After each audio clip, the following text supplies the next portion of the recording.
Welcome, friend, to this gentle journey through time where we'll explore one of history's most remarkable transformations.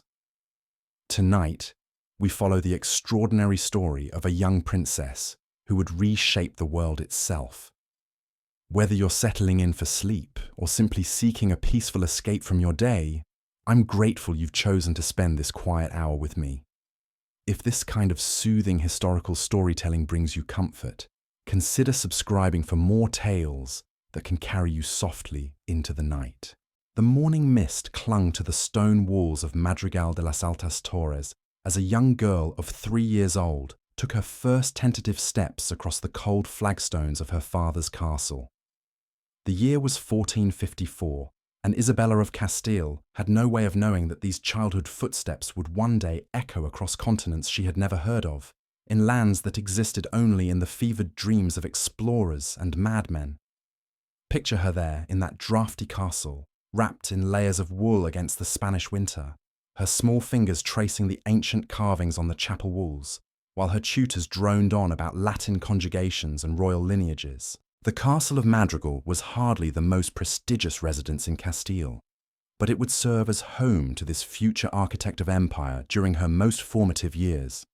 Isabella's daily routine began before dawn, as was customary for royal children of the 15th century. A servant girl would gently shake her awake in her narrow bed, the mattress stuffed with straw and covered with rough linen sheets that scratched against her skin. The stone floors were so cold that even in summer she would quickly slip her feet into leather slippers before standing. There was no glass in the windows of her chamber, only wooden shutters that did little to keep out the mountain air that swept down from the Guadarrama peaks. Her first task each morning was prayer, kneeling on the hard stone floor of the castle's small chapel while Father Martinez led her through the morning devotions. The priest's voice echoed in the cramped space, mixing with the sound of wind whistling through the gaps in the ancient masonry. Isabella would close her eyes and try to focus on the words, but often her mind wandered to the stories her wet nurse had told her the night before, tales of brave knights and distant kingdoms that seemed far more exciting than the repetitive Latin phrases she was required to memorize. After prayers came the morning meal, usually consisting of coarse bread, watered wine, and whatever meat had been preserved from the previous day's hunt. Isabella would sit at the high table with her younger brother Alfonso, who was just 2 years her junior, while servants scurried around them, preparing for the day's activities. The hall was perpetually dim, lit only by narrow windows set high in the walls, and the occasional torch that cast dancing shadows across the rough-hewn beams overhead. The education of a Castilian princess in the mid-15th century was designed to prepare her for a life of political marriage and religious devotion, but Isabella's circumstances were far from typical. Her father, John II of Castile, was a weak king dominated by his nobles and constantly embroiled in civil wars that had been tearing the kingdom apart for decades. Her half-brother Henry, who would inherit the throne, was already showing signs of the ineffectual leadership that would later earn him the cruel nickname Henry the Impotent. Isabella's tutors were a mixed collection of minor clerics and impoverished nobles who had found refuge in her father's court. They taught her to read and write in both Castilian and Latin, though her Latin remained rudimentary throughout her childhood. More importantly, they instilled in her a deep sense of Christian piety that would guide every major decision of her later life. She learned to embroider, to play simple melodies on the lute, and to conduct herself with the dignified bearing expected of royal blood. But perhaps the most crucial education Isabella received came not from her formal tutors, but from simply observing the chaos that surrounded her father's court. She watched as powerful nobles manipulated the weak king, extracting privileges and territories in exchange for temporary loyalty. She saw how the kingdom's finances were constantly strained by endless military campaigns that achieved nothing but further devastation. She witnessed the corruption of officials who enriched themselves while ordinary Castilians suffered under crushing tax burdens. In the afternoons, when her formal lessons were complete, Isabella would often climb to the highest tower of Madrigal Castle and gaze out across the vast Castilian landscape. The view from that tower encompassed rolling hills dotted with sheep, small villages where smoke rose from countless hearths, and in the distance, the snow-capped peaks of the central mountain ranges that divided her father's kingdom. She could see the great roads that connected Castile to the rest of Europe, dusty arteries along which travelled merchants, pilgrims, and armies that brought news of the wider world. During these quiet moments of contemplation, Isabella began to develop the vision that would later transform not just Castile, but the entire known world. She understood instinctively that the fragmented, war-torn kingdom she was inheriting could become something far greater. The same geographic position that made Castile a crossroads for European trade and warfare could also make it the launching point for expeditions to lands beyond the horizon. The castle's library, though modest by the standards of great European courts, contained chronicles and maps that fired Isabella's imagination. She would spend hours poring over accounts of the Crusades, reading about Christian knights who had carried the faith to distant lands. She studied the writings of ancient geographers who described mysterious continents beyond the Western Sea. Most fascinating of all were the reports of Portuguese explorers who were beginning to round the coast of Africa in search of a sea route to the spice markets of the East. Isabella's relationship with her younger brother Alfonso was particularly close during these formative years. The two children were natural allies in the complex world of court politics, and they spent countless hours together exploring every corner of Madrigal Castle.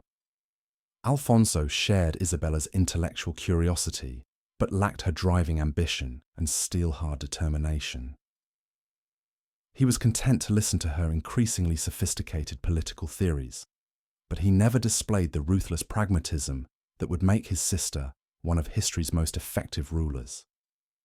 Their games often involved elaborate fantasies about ruling a united Christian kingdom that would drive the Muslims from Spanish soil and carry the cross to the ends of the earth. They would create imaginary maps showing vast territories that acknowledged Castilian sovereignty, and they would plan military campaigns against fictional enemies who threatened their make-believe empire. These childhood games were remarkably prescient, anticipating with startling accuracy the actual conquests that Isabella would later sponsor. The political education Isabella received through direct observation of her father's failures was supplemented by careful study of Castilian history and law. Her tutors made sure she understood the complex feudal relationships that bound the kingdom together, the ancient privileges enjoyed by different cities and regions, and the delicate balance of power between the crown and the great noble houses. This knowledge would prove invaluable when she later needed to navigate the treacherous waters of succession politics, and religious instruction occupied a central place in Isabella's daily routine. But her approach to Christianity was notably practical rather than mystical. She learned to see the church not just as a spiritual institution, but as a powerful political and economic force that could either support or undermine royal authority. Her confessors taught her that earthly rulers had a divine obligation to protect and expand Christian civilization, a lesson that would later provide moral justification for some of the most ambitious imperial projects in human history. The meals served in Madrigal Castle reflected the kingdom's economic struggles during Isabella's childhood. Even royal tables rarely featured the exotic spices and imported delicacies that graced the courts of France or England. Instead, the menu consisted mainly of local products: mutton from the castle's flocks, bread baked from Castilian wheat, wine from nearby vineyards, and olive oil pressed from groves that had been planted during the Roman occupation centuries earlier. This enforced simplicity taught Isabella to appreciate the natural wealth of her homeland, while also making her acutely aware of the kingdom's need for new sources of revenue. The servants who maintained Madrigal Castle came from the surrounding villages, and their conversations provided Isabella with insights into the daily struggles of ordinary Castilians. She learned about the crushing tax burdens imposed to fund her father's wars, the disruption caused by armies marching back and forth across the countryside, and the constant fear of raids by Muslim forces from the southern kingdom of Granada. These conversations helped her understand that effective rulership required more than just military victory. It demanded policies that would improve the lives of common people. As Isabella grew from early childhood into adolescence, her daily routine gradually evolved to include more sophisticated political and diplomatic instruction. She began receiving visitors from other European courts, learning the subtle arts of negotiation and alliance building that were essential skills for any medieval ruler. These encounters taught her to evaluate potential allies and enemies with cold-eyed realism, setting aside personal preferences in favor of strategic calculations. The correspondence that flowed through Madrigal Castle kept Isabella informed about developments throughout Europe and beyond. Letters from Rome brought news of papal politics and theological controversies. Reports from the Eastern Mediterranean described the expanding Ottoman Empire that threatened Christian Europe. Most intriguingly, dispatches from Portuguese courts contained tantalizing hints about African gold mines and sea routes to Asian markets that could revolutionize European trade. During the long winter evenings, when the mountain winds made travel impossible and the castle was effectively cut off from the outside world, Isabella would gather with her small court in the great hall for entertainment that combined pleasure with continued education. Traveling musicians would perform songs that celebrated Castilian military victories, while storytellers recounted legends about Christian heroes who had fought against impossible odds to defend their faith. These performances reinforced Isabella's growing conviction that she was destined to play a crucial role in the ongoing struggle between Christianity and Islam. The physical environment of Madrigal Castle shaped Isabella's character in ways that would influence her entire approach to rulership. The harsh mountain climate taught her to endure discomfort without complaint. The constant need to conserve resources in an isolated fortress instilled habits of frugality that would later help her manage royal finances more effectively than most of her contemporaries. The defensive architecture that surrounded her daily life reinforced her understanding that political power ultimately rested on military strength and strategic positioning. As she entered her teenage years, Isabella began to grasp the full complexity of the political situation she would eventually inherit. Castile was not just weakened by internal divisions and external enemies, it was also falling behind in the great European competition for overseas expansion and trade. While Portuguese navigators were establishing footholds along the African coast and Italian city-states were financing expeditions to distant markets, Castile remained focused on the exhausting struggle to complete the reconquest of Islamic Spain. The princess, who would one day commission Christopher Columbus and authorize the conquest of entire continents, was taking shape during these formative years at Madrigal Castle. Every aspect of her daily experience was preparing her for the extraordinary challenges that lay ahead, though she could hardly have imagined the scope of the transformation she would eventually orchestrate. The morning bells of Madrigal would ring across the courtyard as Isabella approached her 13th birthday, their bronze voices carrying news that would forever alter the trajectory of her life. A messenger had arrived during the night. His horse lathered with sweat from the desperate ride across the Castilian plains, bearing word that her father, King John II, had finally succumbed to the illness that had been slowly consuming him for months. Isabella received this news while kneeling in the castle chapel, her hands clasped in prayer as she had done every morning since childhood. The priest's voice faltered as he delivered the message, and for a moment the only sound in the small stone chamber was the whisper of wind through the narrow windows. The girl who would one day command fleets across unknown oceans remained perfectly still, her face betraying no emotion as she processed the implications of her father's death. With John II gone, her half-brother Henry ascended to the throne as Henry IV, a development that immediately transformed Isabella's position from that of a relatively insignificant princess into a crucial piece in the deadly chess game of Castilian succession politics. Henry's reign had begun years earlier with great promise, but his inability to produce a legitimate heir and his increasingly erratic behavior had created a power vacuum that ambitious nobles were eager to exploit. The first major change in Isabella's life came with her relocation from the isolated castle of Madrigal to the more sophisticated court at Segovia. The journey itself was an education in the complexities of royal logistics, as her small entourage wound its way across the central plateau of Castile, stopping each night at castles and monasteries where local nobles paid their respects to the new king's sister. Segovia represented a dramatic contrast to the austere environment where Isabella had spent her childhood. The Alcazar perched dramatically on its rocky promontory above the confluence of two rivers, its fairy tale towers and elaborate decorations reflecting the wealth and artistic sophistication that Castilian kings had accumulated during centuries of successful warfare against their Muslim neighbours. The palace's rooms were larger and more luxuriously appointed than anything Isabella had previously experienced, with tapestries depicting heroic battles, furniture inlaid with precious metals, and windows glazed with glass that allowed clear views of the surrounding countryside. Her daily routine at Segovia began with the same religious observances she had practiced at Madrigal, but the chapel here was far grander, with painted frescoes illustrating biblical scenes and an altar decorated with gold and silver vessels that reflected the flickering light of dozens of candles. The morning prayers were attended not just by Isabella and a handful of servants, but by a full congregation of courtiers, visiting dignitaries, and church officials who had gathered to pay their respects to the royal family. The meals served at Segovia's high table reflected the court's enhanced status and resources. Instead of simple bread and preserved meat, Isabella now dined on elaborate dishes prepared by skilled cooks who had learned their craft in the kitchens of Europe's most prestigious courts.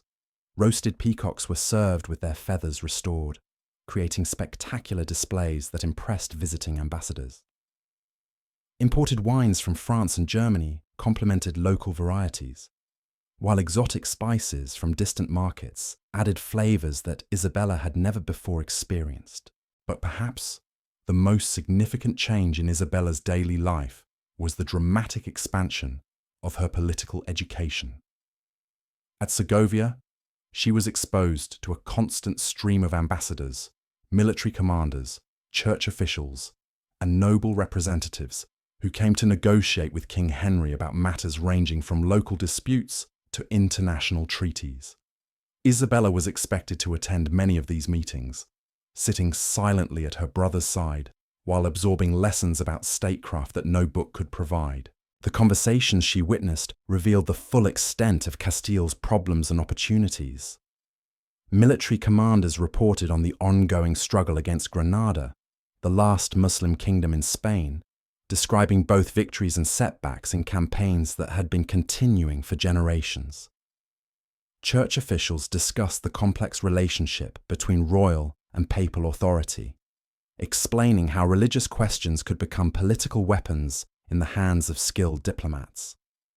Most fascinating of all were the reports from merchants and sea captains who brought news of Portuguese expeditions along the African coast, and their discoveries of gold mines and trading posts that were generating enormous wealth. Isabella's formal education at Segovia was far more sophisticated than anything available at Madrigal. Her new tutors included some of the most learned men in Castile, scholars who had studied at the great universities of Salamanca and Valladolid, and who could provide insights into law, theology, history, and natural philosophy that would prove invaluable in her later career. She learned to read Latin fluently enough to study classical texts in their original form, and she began to develop the analytical skills that would later enable her to evaluate complex political and military situations with remarkable clarity. The library at Segovia contained manuscripts and printed books that opened entirely new intellectual horizons for the teenage princess. She discovered the works of ancient geographers who had speculated about lands beyond the known world, and she studied contemporary accounts of Portuguese exploration that suggested these speculations might be more than mere fantasy. Most importantly, she encountered detailed analyses of successful kingdoms and empires throughout history, learning how effective rulers had managed to expand their territories, increase their revenues, and maintain the loyalty of their subjects. Her relationship with King Henry during this period was complex and often tense. The king was 29 years older than Isabella, and had already established patterns of behavior that she found both personally distasteful and politically dangerous. His court was notorious for its moral laxity, with favorites who seemed more interested in personal enrichment than effective governance. Henry's marriage to Joanna of Portugal had produced a daughter whose legitimacy was widely questioned, creating a succession crisis that would eventually engulf the entire kingdom. Isabella's own marriage prospects became a subject of intense diplomatic negotiation during her years at Segovia. Various European princes were proposed as potential husbands, each alliance offering different strategic advantages and disadvantages for Castile. The King of Portugal sought to strengthen his influence over Castilian affairs by proposing his own brother as Isabella's husband. The King of France suggested one of his younger sons, hoping to create an alliance that would encircle their mutual enemy, the Kingdom of Aragon. Even representatives of the Holy Roman Emperor explored the possibility of a marriage that would bind Castile to the Habsburg cause, but Isabella had begun to develop her own ideas about marriage and political alliance. Ideas that would prove far more ambitious than anything her advisors had imagined. She understood that the right marriage could provide not just personal security, but the foundation for a partnership that could transform Castile from a fragmented, war-torn kingdom into the dominant power in Christian Europe. The prince she had in mind was Ferdinand of Aragon, heir to a kingdom that controlled extensive territories in the Western Mediterranean and maintained trading connections throughout the known world. The daily life of a teenage princess at Segovia included elaborate ceremonial obligations that served both to reinforce royal dignity and to provide training in the performance of majesty that would be essential for effective rulership. Isabella learned to move with the measured grace expected of royalty, to speak in the formal cadences appropriate to state occasions, and to maintain the emotional control necessary for public appearances, even during times of personal or political crisis. Her wardrobe reflected her elevated status, with gowns made from imported silks and decorated with precious metals and gems that demonstrated Castilian wealth and sophistication. But Isabella was already developing the preference for relative simplicity that would characterize her mature style, choosing clothes that were elegant rather than ostentatious, and avoiding the excessive luxury that she associated with political weakness and moral corruption. The musical education she received at Segovia introduced her to sophisticated compositions from throughout Europe, but she showed particular interest in the martial music of Castile, songs that celebrated military victories and religious devotion in equal measure. These musical preferences reflected her growing conviction that her destiny lay not in the refined pleasures of courtly life, but in the hard work of conquest and empire building that would require both spiritual dedication and military prowess.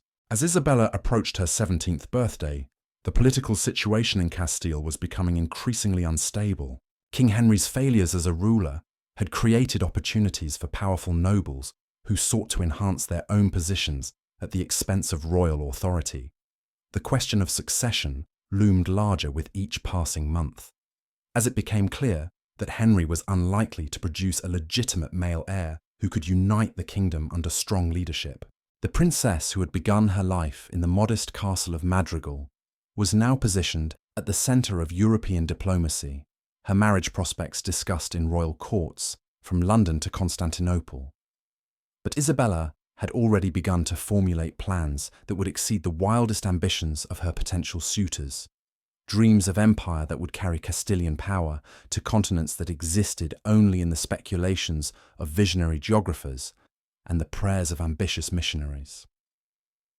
The negotiations for Isabella's marriage to Ferdinand of Aragon required a level of diplomatic secrecy that would have impressed even the most seasoned ambassadors of Renaissance Europe. Throughout the winter of 1468, coded messages passed between Segovia and the Aragonese court, carried by merchants who appeared to be conducting routine business, but were actually orchestrating one of the most consequential political alliances in European history. Isabella's daily routine during this period involved careful preparation for meetings that officially never took place. She would rise before dawn and make her way through the castle's shadowy corridors to a small chamber where trusted advisors briefed her on the latest developments in the marriage negotiations. These conversations had to be conducted in whispers, as King Henry had explicitly forbidden any discussion of a union with Aragon, preferring instead to pursue an alliance with Portugal that would serve his own political interests rather than those of Castile. The deception required Isabella to maintain a perfect facade of obedience during her public appearances at court. She would attend morning mass with her usual devotion, participate in ceremonial meals with appropriate dignity, and engage in the elaborate social rituals that filled the days of royal courts throughout Europe. But beneath this surface of compliance, she was systematically building the network of allies and resources that would be necessary to defy her half-brother's authority when the moment came to act. Her education during this period focused intensively on the practical skills she would need as a ruling queen. Isabella spent hours each day studying the legal codes that governed inheritance and succession in Castile, memorizing the complex feudal obligations that bound different regions to the crown, and learning to evaluate the financial records that revealed the true state of royal revenues and expenses. This knowledge would prove invaluable when she later needed to convince skeptical nobles that her claim to the throne was both legally valid and politically advantageous. The correspondence that flowed through Isabella's chambers during these months came from sources throughout Europe and beyond. Portuguese sea captains sent reports about their latest discoveries along the African coast, describing gold mines and trading posts that were generating unprecedented wealth for the Lusitanian crown.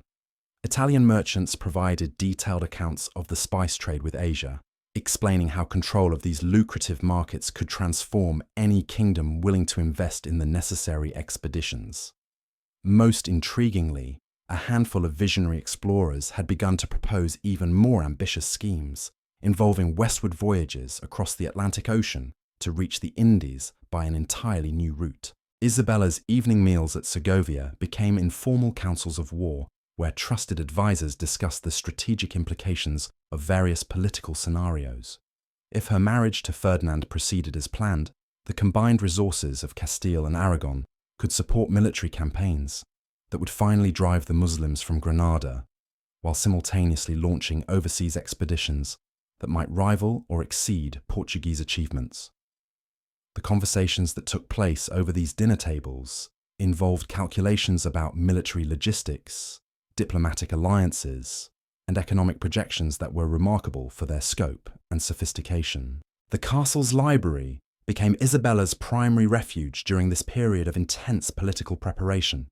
She would spend entire afternoons studying the chronicles of successful rulers throughout history, analyzing their methods of conquest, administration, and empire building, with the focused attention of a military strategist planning a campaign.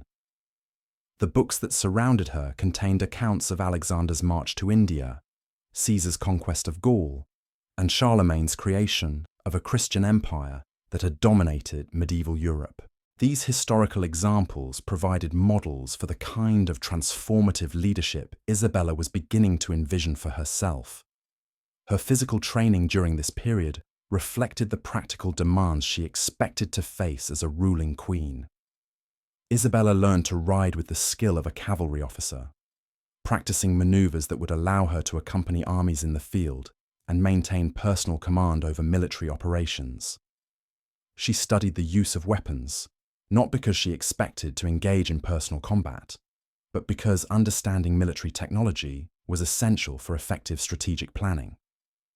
Most importantly, she developed the physical stamina and emotional resilience that would be necessary for the exhausting demands of active rulership. The religious observances that structured Isabella's daily routine took on increased political significance during this period. Her prayers in the castle chapel were attended not just by personal servants, but by representatives of various noble families who wanted to demonstrate their loyalty to the future queen.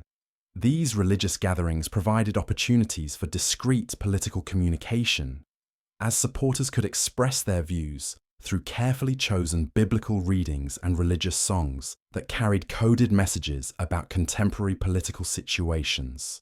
The elaborate ceremonial meals served at Segovia during Isabella's final months at court reflected the kingdom's growing prosperity despite its political instability.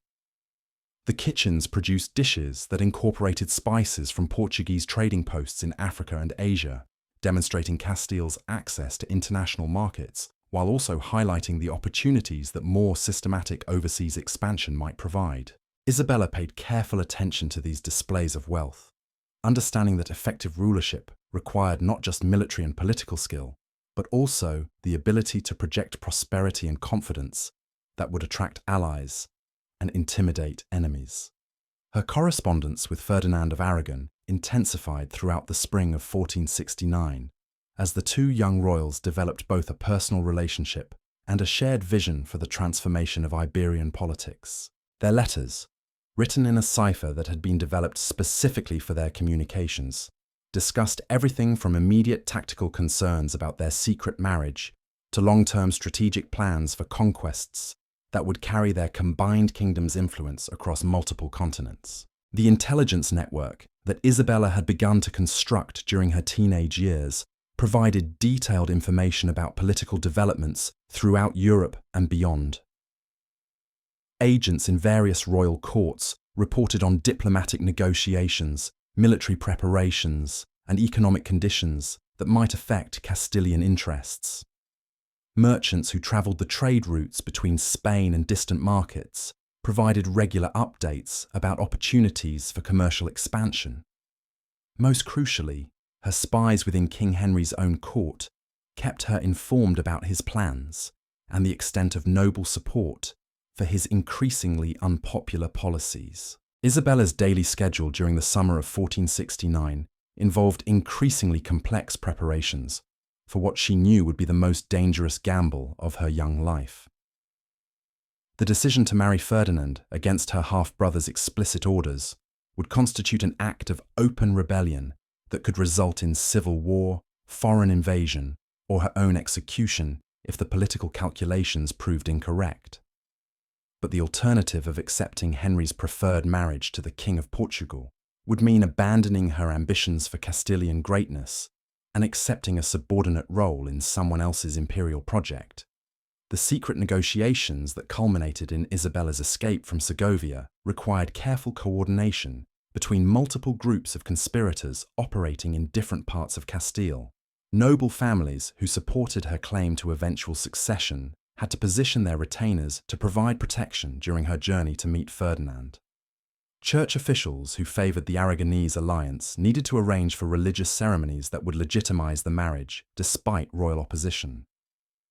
Military commanders who doubted King Henry's competence had to ensure that their forces would not interfere with Isabella's movements. The morning of Isabella's departure from Segovia began like any other day in her carefully regulated routine. She attended Mass in the castle chapel, participated in the formal breakfast with other members of the royal household, and engaged in the usual round of ceremonial activities that filled the hours of court life.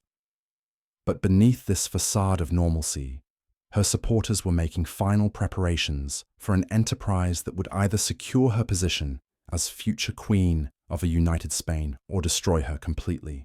The horse that carried Isabella away from Segovia in the pre-dawn darkness of October 1469 was bred from the finest Andalusian stock, selected for both speed and endurance to ensure that the most crucial journey of her young life could be completed before King Henry's forces could organize pursuit.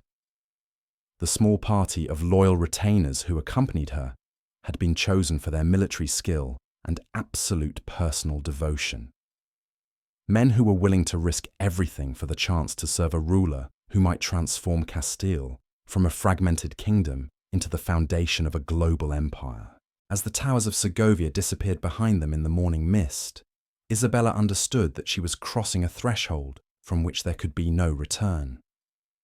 The teenage princess who had spent her childhood dreaming of conquest and empire was about to become a fugitive rebel whose survival would depend entirely on her ability to inspire loyalty, outmaneuver enemies, and create the political and military alliances necessary to claim a throne that rightfully belonged to her. The road that stretched ahead led first to Valladolid, where Ferdinand of Aragon was waiting with his own small party of supporters. But ultimately it would carry Isabella far beyond anything she could have imagined during those quiet afternoons in Madrigal Castle, when she had first begun to dream of transforming the world through the power of Castilian arms and Christian faith. The ancient stones of Valladolid had witnessed countless royal ceremonies throughout the centuries, but none quite like the clandestine wedding that took place in a modest palace chamber on October 19th, 1469. Isabella's hands trembled slightly as she knelt beside Ferdinand of Aragon in the candlelit room, not from nervousness about marriage, but from the electric awareness that this moment would either secure her destiny or seal her doom. The ceremony itself was deliberately simple, attended by only a handful of trusted witnesses who understood that they were participating in an act of rebellion that could cost them their lives. The priest who performed the marriage spoke the Latin words quickly and quietly, as if volume might somehow attract the attention of King Henry's spies, who were already scouring the countryside for his fugitive sister. Ferdinand, just 17 years old but already seasoned by years of political intrigue in the complex court of Aragon, stood with the confidence of someone who had been preparing for this moment his entire life. His dark eyes never left Isabella's face during the brief ceremony, and she could see in his expression the same burning ambition that had driven her own dreams of empire and conquest. When the final blessing was pronounced and the simple gold rings exchanged, Isabella felt a profound shift in her understanding of her own identity. She was no longer merely a Castilian princess whose future depended on the whims of her half-brother's political calculations. She had become the co-ruler of a potential empire that could span continents, command vast armies, and reshape the balance of power throughout the known world. The wedding feast that followed was necessarily modest, consisting of local wines and simple dishes that reflected the conspirators' need to avoid attracting attention. But the conversations that filled the small dining chamber were anything but simple, as the newlyweds and their supporters began planning the political and military campaigns that would be necessary to transform their secret marriage into the foundation of a new dynasty. Isabella's first days as Ferdinand's wife were spent in the fortified palace of Dueñas, where loyal nobles had gathered to offer their support for what everyone understood would be a struggle for the very soul of Castile. The daily routine she established during this period would set the pattern for the rest of her remarkable reign, combining intense political planning with the deep religious devotion that would guide every major decision of her career. Her mornings began with extended prayer sessions in the palace chapel, where she sought divine guidance for the enormous challenges that lay ahead. The stone floor was cold against her knees as she knelt before the simple wooden crucifix. But Isabella had learned during her childhood at Madrigal to find strength in physical discomfort. The prayers she offered during these early morning hours were not just personal petitions for protection and wisdom, but strategic consultations with the divine authority she believed had chosen her for this extraordinary destiny. After prayers came breakfast with Ferdinand and their growing circle of supporters, meals that served as informal war councils, where military commanders, church officials, and loyal nobles shared intelligence about King Henry's response to the marriage and the shifting loyalties of various Castilian factions.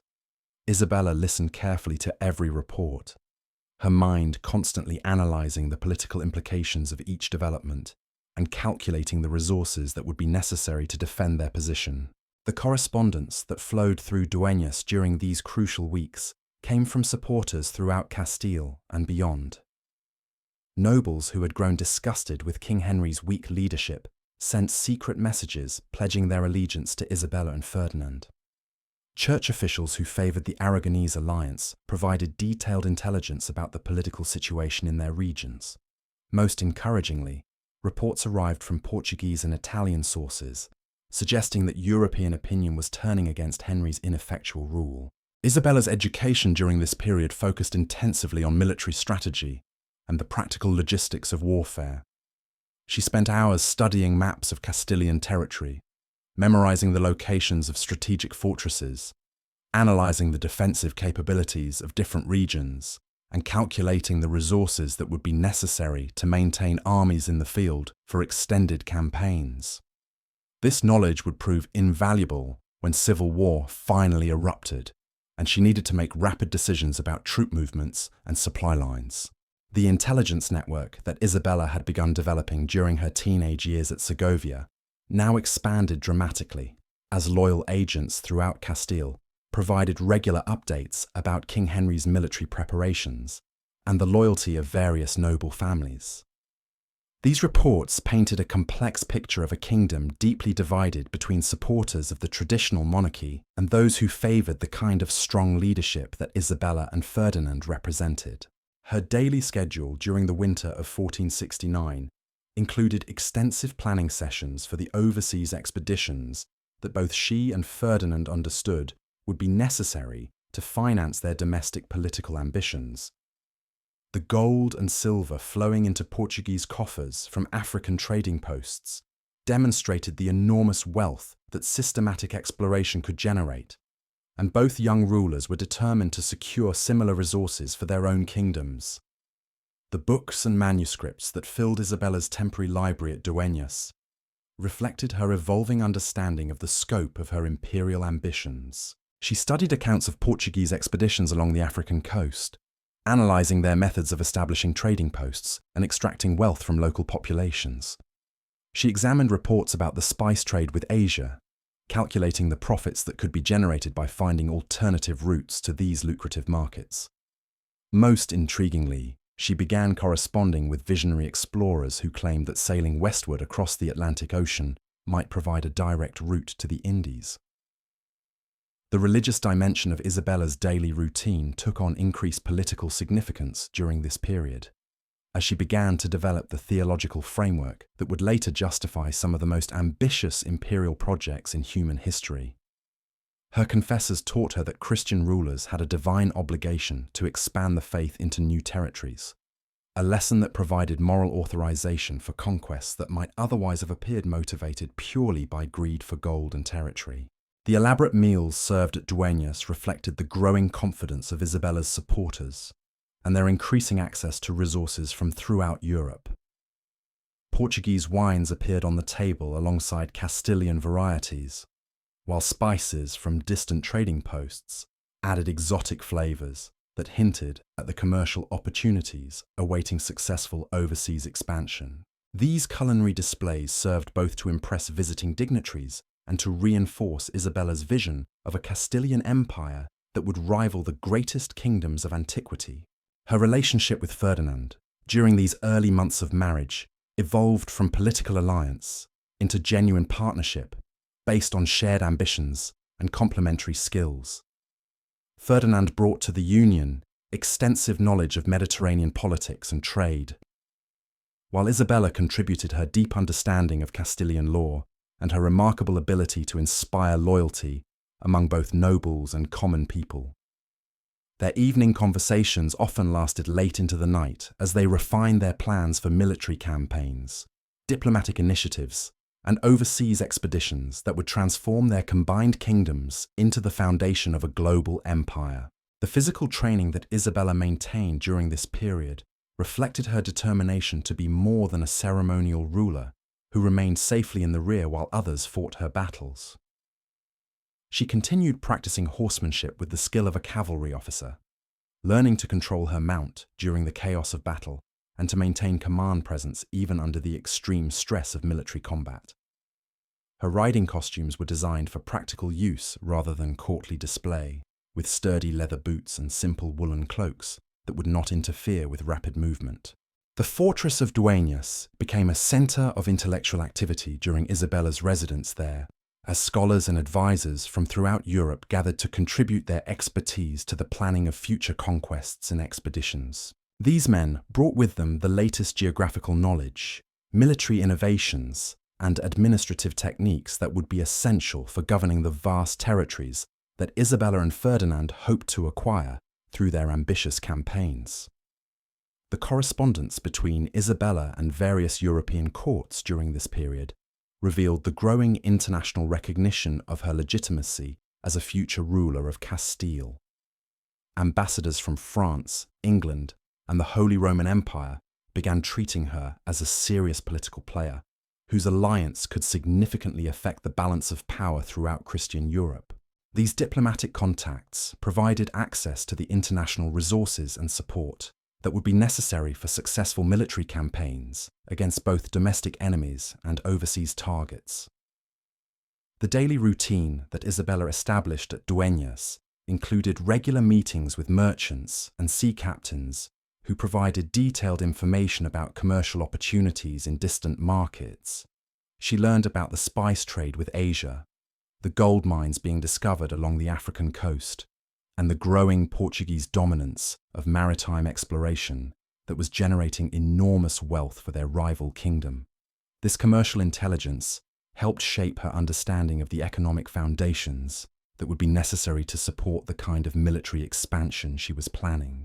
Her wardrobe during this period reflected the practical demands of life as a rebel leader, while maintaining the dignity appropriate to someone who claimed the right to rule one of Europe's most powerful kingdoms. Isabella's gowns were made from the finest available materials, but designed for functionality rather than pure display. She needed clothing that would allow her to ride long distances, attend military councils, and participate in religious ceremonies without the elaborate restrictions that characterized the fashion of more settled royal courts. The religious observances that structured Isabella's days at Dueñas took on increased intensity as she prepared for the military campaigns that would either secure her throne or result in her destruction. She spent hours in meditation and prayer, seeking divine guidance for decisions that would affect not just her own fate, but the future of Christianity in Europe and beyond. The small chapel at Dueñas became her sanctuary, where she could retreat from the constant pressure of political planning to commune with the spiritual forces she believed were directing her extraordinary destiny. As spring approached in 1470, the intelligence reports reaching Dueñas indicated that King Henry was finally preparing to take decisive action against his rebellious sister and her Aragonese husband. Royal armies were being assembled, loyal nobles were being summoned to court, and diplomatic efforts were underway to secure foreign support for military campaigns designed to crush the growing rebellion before it could spread throughout Castile. Isabella's response to these developments demonstrated the steel-hard determination that would characterize her entire approach to rulership. Instead of seeking compromise or attempting to negotiate some face-saving settlement with her half-brother, she began planning offensive operations that would carry the war directly to Henry's supporters and demonstrate to all of Castile that the future belonged to those with the courage and vision to seize it. The woman who had fled Segovia as a fugitive princess was transforming herself into a military commander whose armies would soon march across continents that existed only in the dreams of visionary explorers and the prayers of ambitious missionaries. The teenage girl who had once traced ancient carvings in a castle chapel was preparing to inscribe her name across territories that would make the empires of antiquity seem modest by comparison. The morning mist that rose from the rivers around Dueñas carried with it the promise of campaigns that would reshape the known world, as Isabella prepared to lead her supporters into battles that would either establish her as the founder of a global empire or destroy her utterly in the attempt to achieve the impossible. The war that would determine the future of Spain began not with grand declarations or formal challenges, but with small bands of armed men moving quietly through the olive groves and wheat fields of central Castile during the summer of 1470. Isabella's supporters, now openly calling themselves the League of the Cross, understood that their survival depended on striking quickly before King Henry could consolidate his scattered forces into a coordinated campaign. Isabella's daily routine during these opening months of civil war reflected the harsh realities of military leadership in an age when royal authority was measured by personal presence on the battlefield. She would rise each morning at dawn in whatever castle or fortified manor had provided shelter for the night. her sleeping quarters often nothing more than a simple chamber hastily cleared of furniture to accommodate the travelling court that followed her army. The morning prayers that began each day were conducted in improvised chapels, sometimes merely a corner of a great hall where a portable altar had been erected and candles arranged to create sacred space. Isabella would kneel on the cold stone floors while her chaplain led the assembled soldiers and nobles through the Latin devotions that placed their cause under divine protection. The smell of incense, mixed with the ever-present odours of horses, leather, and unwashed bodies that characterised life in a military camp. Her breakfast consisted of whatever provisions could be gathered from the surrounding countryside, usually hard bread, dried meat, and watered wine that bore little resemblance to the elaborate meals she had enjoyed during her peaceful years at Segovia. But Isabella had learned during her childhood at Madrigal to find strength in simplicity, and she understood that sharing the hardships of campaign life with her followers created bonds of loyalty that no amount of ceremonial splendour could match. The tactical planning sessions that followed each morning meal took place around rough wooden tables where maps were spread and weighted down with daggers to prevent them from curling in the damp air.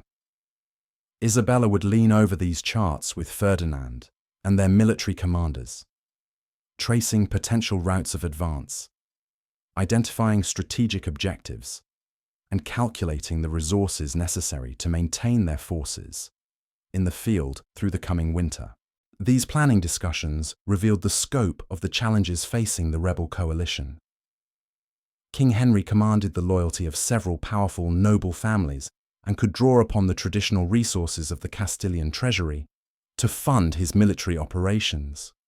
His armies controlled most of the kingdom's major fortresses and could rely on established supply lines that connected the various regions under royal authority. Most troubling of all, Henry had secured promises of military assistance from Portugal and France, foreign powers that viewed Isabella's rebellion as a threat to the established order throughout Europe. But Isabella possessed advantages that her enemies had underestimated. The merit-based approach to military command that she and Ferdinand had adopted attracted talented officers who had been overlooked by the traditional aristocratic system. Their emphasis on religious motivation resonated with common soldiers who saw the war as a struggle between Christian virtue and royal corruption. Most importantly, their promise of overseas expansion offered prospects for wealth and advancement that appealed to younger nobles who were frustrated by the limited opportunities available in a kingdom exhausted by decades of internal warfare. The intelligence network that Isabella had developed during her years of preparation now provided crucial advantages in the rapidly shifting circumstances of civil war. Loyal agents throughout Castile reported on enemy troop movements, the loyalty of various garrison commanders, and the mood of civilian populations in contested territories. This information allowed Isabella's forces to avoid unfavourable battles, while concentrating their attacks on isolated enemy units that could be defeated without excessive casualties. Her correspondence during this period reflected the increasingly international scope of the conflict, as various European powers calculated how the outcome of the Castilian Civil War might affect their own strategic interests.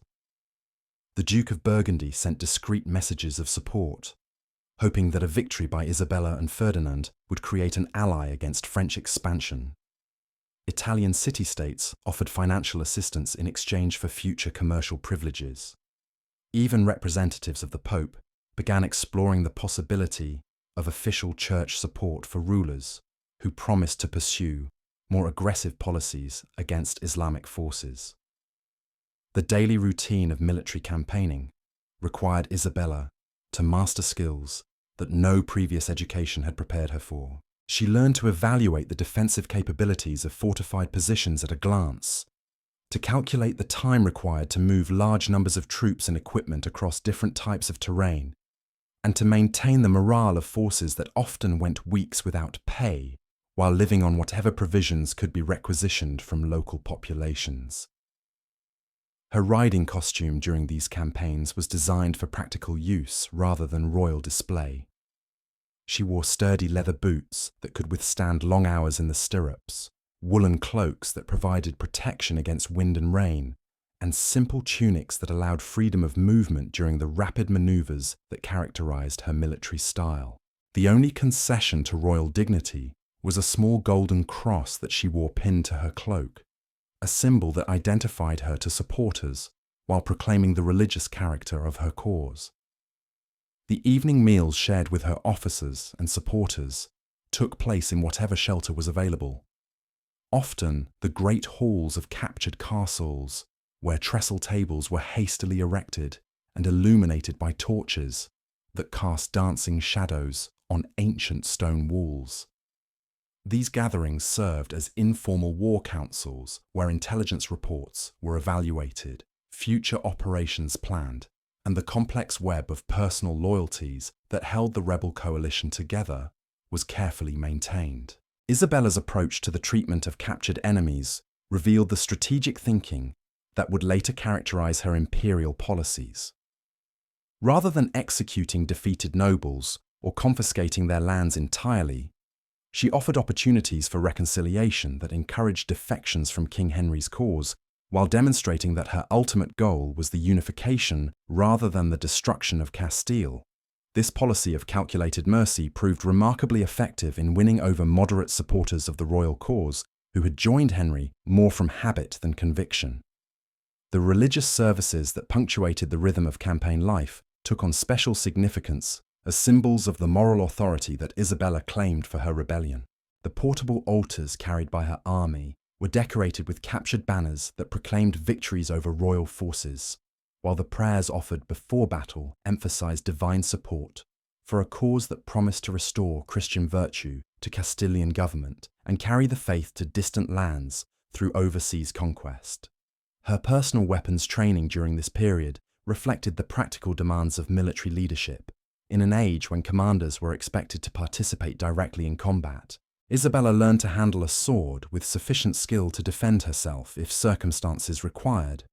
But more importantly, she mastered the use of the crossbow, a weapon that allowed her to contribute meaningfully to siege operations while maintaining the distance from hand-to-hand combat that was considered appropriate for royal dignity. The books and documents that travelled with Isabella's army included not just military manuals and maps, but also the legal codes and administrative records that would be necessary for governing territories as they were captured from royal forces. She understood that military victory would be meaningless unless it was followed by effective administration that could win the loyalty of civilian populations and provide the resources necessary for future campaigns. The correspondence that flowed between Isabella's travelling court and her supporters throughout Europe included increasingly detailed discussions of the overseas expeditions that would be launched once domestic peace was restored. Portuguese discoveries along the African coast had demonstrated the enormous wealth that systematic exploration could generate, and Isabella was determined to secure similar opportunities for her own kingdom through westward voyages that might reach the Indies by an entirely new route. Her daily schedule during the autumn of 1470 included regular consultations with sea captains and navigators who provided technical expertise about the challenges of oceanic exploration. These men described the ships, equipment, and supplies that would be necessary for long voyages beyond sight of land, while also explaining the potential profits that successful expeditions could generate through trade in spices, precious metals, and other exotic goods. The winter quarters established for Isabella's army at Valladolid reflected her growing confidence in ultimate victory and her determination to demonstrate that her government could provide more effective administration than King Henry's failing regime. The temporary court she established in the ancient city became a centre of intellectual and cultural activity that attracted scholars, artists, and administrators from throughout Europe who wanted to associate themselves with what appeared to be the winning side in the Castilian conflict. The daily routine she maintained at Valladolid combined the practical demands of military planning with the ceremonial obligations of royal authority. Morning prayers in the city's great cathedral were attended by hundreds of supporters who came to demonstrate their loyalty while also participating in religious services that emphasized divine approval for Isabella's cause. These gatherings served both spiritual and political functions, reinforcing the religious character of the rebellion while providing opportunities for discreet political communication. Her administrative work during this period involved creating the governmental structures that would be necessary for ruling a unified Castile once victory was achieved. Isabella established new procedures for tax collection that would provide more reliable revenues than the chaotic system maintained by King Henry's government. She developed standardized legal codes that could be applied consistently throughout her territories, and she began recruiting the capable administrators who would be necessary for governing an expanded kingdom that might eventually span multiple continents. The meals served at Isabella's court during the winter of 1470 reflected both the growing prosperity of her cause and her vision of Castile's international destiny. Portuguese wines appeared alongside local varieties, while spices from distant markets added exotic flavors that hinted at the commercial opportunities awaiting successful overseas expansion. These culinary displays served practical purposes as well as symbolic ones, as visiting dignitaries could observe the wealth and sophistication that Isabella's government was already generating. Her evening discussions with Ferdinand during this period focused increasingly on the specific expeditions they would launch once domestic peace was restored. They studied charts showing Portuguese progress along the African coast and calculated the resources that would be necessary to mount competing voyages. Most intriguingly, they began serious consideration of proposals from visionary navigators who claimed that sailing westward across the Atlantic might provide a direct route to the gold and spices of Asia. The intelligence reports that reached Valladolid throughout the winter painted an increasingly favourable picture of Isabella's military and political prospects. King Henry's forces were deserting in growing numbers as word spread about the effective government and generous treatment that defeated enemies could expect from the rebel cause. Foreign support for the royal regime was weakening as European powers began to recognise that Isabella and Ferdinand represented the future of Iberian politics. The spring campaign of 1471 began with Isabella's forces holding secure control of most of northern Castile and significant portions of the central regions where the civil war had begun. Her army had grown from a handful of loyal retainers into a formidable military force that could challenge royal armies on equal terms, while also maintaining the siege operations necessary to capture the remaining fortresses that protected King Henry's diminishing territory. Isabella's personal command style during this crucial campaign demonstrated the leadership skills that would later enable her to direct imperial expansion across multiple continents. She combined strategic vision with attention to practical details, inspiring her followers with speeches about divine destiny, while also ensuring that her armies were properly supplied and equipped for extended operations. Her presence on the battlefield provided moral authority that proved decisive in several key engagements, where royal forces might otherwise have achieved tactical victories. The decisive battle that effectively ended the Castilian Civil War took place near the ancient city of Toro in March 1476, when Isabella's army destroyed the last significant royal force and captured most of King Henry's remaining supporters.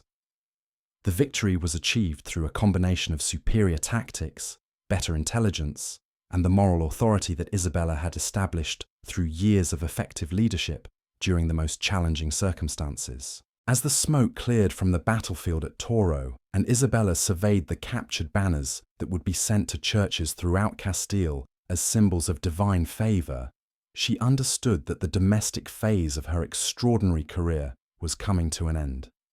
The teenage princess, who had fled Segovia as a fugitive rebel, had transformed herself into the undisputed ruler of a unified kingdom that possessed the resources and determination necessary to challenge the greatest empires of the known world. The morning prayers she offered in thanksgiving for victory included petitions for guidance in the far greater challenges that lay ahead.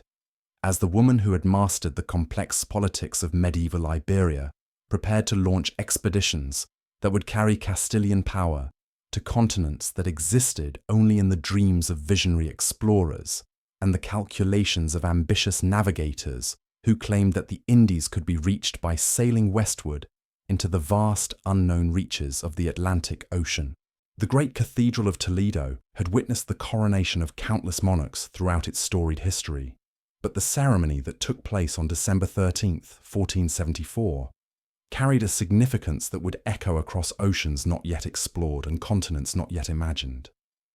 Isabella knelt before the high altar as Archbishop Carrillo placed the ancient crown of Castile upon her head, the weight of gold and precious stones seeming almost insignificant compared to the enormous responsibilities that now rested upon her shoulders. The morning of her coronation began before dawn in the modest chamber, where Isabella had spent her final night as merely the wife of Ferdinand of Aragon. A servant girl entered quietly, carrying a basin of warm water, scented with herbs, that had been specially prepared for this most sacred of occasions. Isabella rose from her narrow bed, her feet touching the cold stone floor, as she had done countless times throughout her remarkable journey from powerless princess to sovereign ruler. Her first act as queen-elect was the same that had begun every day of her adult life. She knelt in prayer before a simple wooden crucifix, her hands clasped as she sought divine guidance for the transformative work that lay ahead. The prayers she offered that morning were not just personal petitions for wisdom and strength, but solemn vows to use her newfound authority in service of a vision that would reshape the known world. The elaborate ritual of royal dressing that followed was conducted in reverent silence by ladies-in-waiting who understood they were participating in a moment of historic transformation. Isabella's coronation gown was crafted from the finest Flemish silk, its deep crimson colour symbolising the blood that had been shed to secure her throne, while also representing the Christian faith that would guide her reign. The intricate embroidery that decorated every seam told the story of Castilian history through golden threads that caught the flickering light of dozens of candles. When the cathedral bells announced the beginning of the coronation ceremony, Isabella walked through the ancient streets of Toledo, surrounded by nobles who had supported her cause during the long years of civil war. The crowds that lined her route represented every level of Castilian society, from wealthy merchants who anticipated new opportunities for overseas trade, to common farmers who hoped that effective royal government might finally bring peace to their war-torn homeland. The ceremony itself followed traditions that stretched back centuries, but Isabella's responses to the ritual questions carried undertones of innovation that careful observers found both thrilling and slightly troubling. When asked to swear protection for her subjects, she spoke not just of defending Castile's existing territories, but of expanding Christian civilization into distant lands where the faith had never been proclaimed. When prompted to promise justice for all, she included references to peoples and nations that had not yet submitted to Castilian authority, but might someday find themselves under her rule. The crown that Archbishop Carrillo placed upon Isabella's head had been worn by queens throughout Castilian history, but none of her predecessors had possessed the resources, the vision, or the sheer audacity necessary to transform their kingdom into the foundation of a global empire. The ancient gold seemed to pulse with new energy as it settled upon her brow, as if the accumulated authority of generations was being channeled into projects that would dwarf the achievements of any previous monarch. Isabella's first acts as crowned queen revealed the systematic approach to governance that would characterize her entire reign. Rather than celebrating her victory with elaborate feasts and ceremonies, she immediately began implementing administrative reforms that would provide the resources necessary for the ambitious expeditions she was already planning. Her daily schedule as queen began each morning with extended sessions in the royal council chamber, where she worked with carefully selected advisors to address the complex challenges of ruling a recently unified kingdom. The correspondence that flowed through the royal palace at Toledo during Isabella's first months as queen came from sources throughout Europe and beyond, as foreign courts sought to understand the implications of her remarkable rise to power. Ambassadors from France, England, and the Holy Roman Empire requested audiences to negotiate new treaties and alliances. Portuguese representatives arrived with proposals for dividing the African territories that both kingdoms hoped to explore and exploit. Most intriguingly, a handful of visionary navigators began submitting detailed plans for westward expeditions that might reach the Indies by crossing the Atlantic Ocean. Isabella's approach to these diplomatic overtures reflected the strategic thinking that had enabled her survival during years of civil war. She understood that Castile's geographic position at the crossroads between Europe and Africa provided unique opportunities for overseas expansion, but also created vulnerabilities that required careful management of international relationships. Her responses to foreign proposals were polite, but non-committal, as she worked to maintain diplomatic flexibility while building the military and economic resources necessary for independent action. The daily routine she established as queen included extensive consultations with merchants, sea captains, and other experts who could provide practical information about the challenges and opportunities of overseas exploration. Isabella would spend entire afternoons in the royal library studying maps, charts, and written accounts of Portuguese discoveries along the African coast. She memorized the locations of trading posts, calculated the distances between supply stations, and analyzed the profits that systematic exploration was generating for her rival kingdom. Her evening meals as queen were working dinners where carefully selected guests provided intelligence about developments throughout the known world. Italian bankers described the enormous profits generated by the spice trade with Asia, while explaining the financial mechanisms that could fund large-scale expeditions to establish competing trade routes. Genoese navigators shared technical knowledge about shipbuilding, navigation, and the supplies necessary for voyages beyond sight of land. Most fascinatingly, a few scholarly priests discussed theological questions about the obligations of Christian rulers to carry their faith to populations that had never heard the gospel message. The royal wardrobe that Isabella maintained during her early years as queen reflected both her elevated status and her practical approach to governance. Her everyday gowns were made from the finest available materials, but designed for functionality rather than pure display. She needed clothing that would allow her to ride long distances when traveling to different parts of her kingdom, to participate in military planning sessions, and to maintain royal dignity during the exhausting ceremonial obligations that filled her days. The religious observances that structured Isabella's daily routine as queen took on increased political significance as she began implementing the domestic reforms that would provide resources for overseas expansion. She established new procedures for church administration that would generate more reliable revenues, while also ensuring that religious institutions supported rather than competed with royal authority.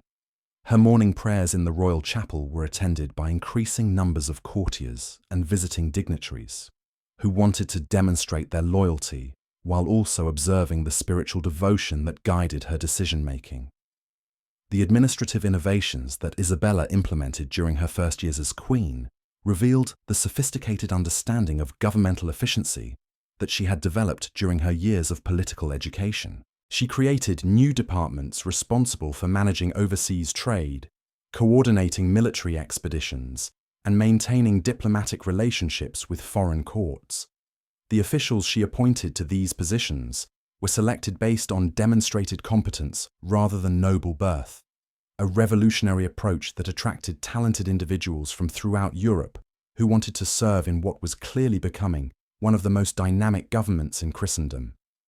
Her personal study in the royal palace became a center of intellectual activity, where scholars, explorers, and administrators gathered to contribute their expertise to the planning of expeditions that would carry Castilian influence to the ends of the earth.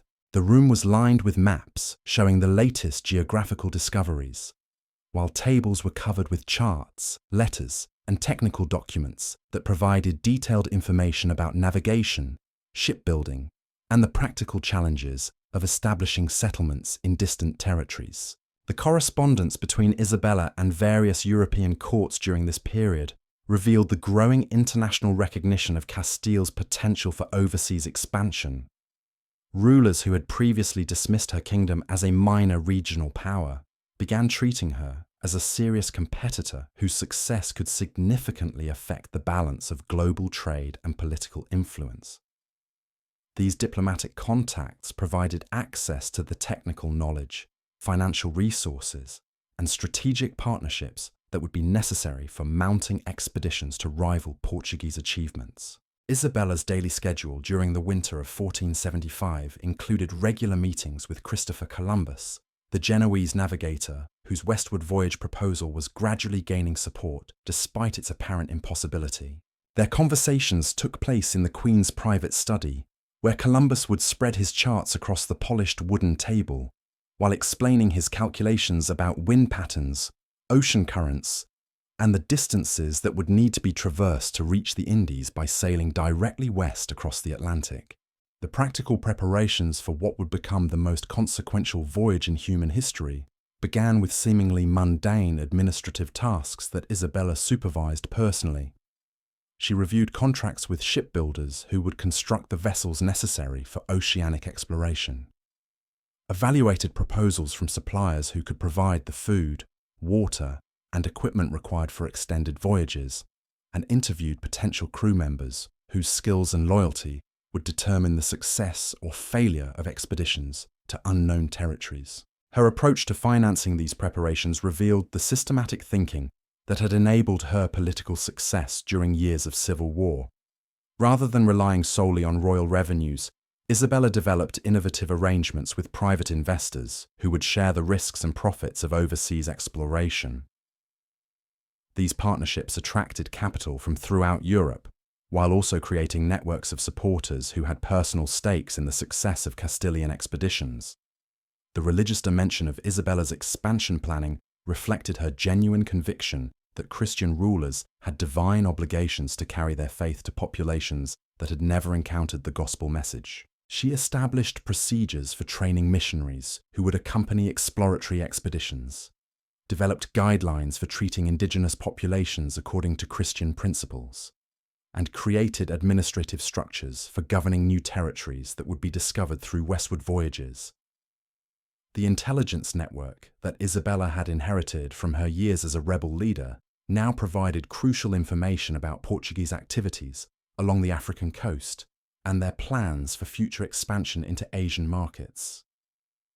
Regular reports described the wealth being generated by Portuguese trading posts, the military methods used to establish and defend overseas settlements, and the diplomatic relationships that Portugal was developing with various African and Asian rulers. Isabella's response to this intelligence was characteristically ambitious and systematic. Rather than simply copying Portuguese methods, she began planning expeditions that would establish Castilian supremacy through more aggressive expansion and more efficient exploitation of discovered territories.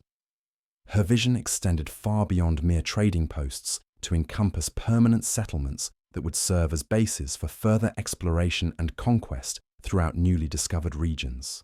The daily routine that Isabella maintained during the spring of 1476 reflected the increasing urgency of her expansion planning as reports arrived of new Portuguese discoveries and competing expeditions being organized by other European powers.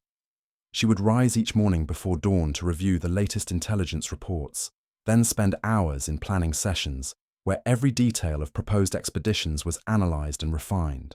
Her breakfast meetings with Ferdinand during this period focused intensively on coordinating their respective resources and expertise for the massive undertaking of overseas expansion.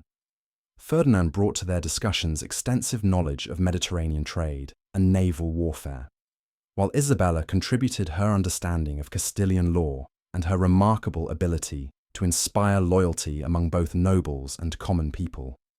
Their combined capabilities created possibilities for expansion that neither kingdom could have achieved independently. The maps that covered the walls of Isabella's study during this period included not just established geographical knowledge, but also speculative charts showing possible routes to Asia and hypothetical territories that might be discovered through systematic exploration. She would spend hours studying these documents, tracing potential voyages with her finger while calculating the resources and time that different expeditions would require. Her correspondence with potential expedition leaders revealed the careful evaluation process she used to select commanders for voyages that would determine the future of her kingdom. Isabella sought navigators who combined technical competence with absolute personal loyalty, men who could be trusted to represent Castilian interests effectively, while also being capable of making independent decisions during emergencies that might arise thousands of miles from home. The contracts that Isabella negotiated for these expeditions established precedents for imperial administration that would influence European overseas expansion for centuries. She insisted on detailed provisions for claiming discovered territories in the name of Castile, for establishing governmental authority over indigenous populations, and for ensuring that the crown received appropriate shares of any wealth that expeditions might generate. The financial mechanisms that Isabella developed to fund these preparations involved innovations in banking and investment that attracted capital from throughout Europe, while also creating economic incentives for successful exploration. She established procedures for sharing risks and profits among multiple investors, developed standardized contracts for expedition financing, and created administrative systems for managing the complex logistics of overseas expansion. Her personal involvement in every aspect of expedition planning extended to the smallest details of ship construction, crew selection, and supply procurement. Isabella would personally inspect vessels before they were approved for oceanic voyages, interview key crew members to evaluate their competence and loyalty, and review inventories of supplies to ensure that expeditions carried everything necessary for extended operations in unknown territories. The religious ceremonies that blessed each expedition before departure reflected Isabella's conviction that her overseas expansion served divine purposes as well as political and economic objectives.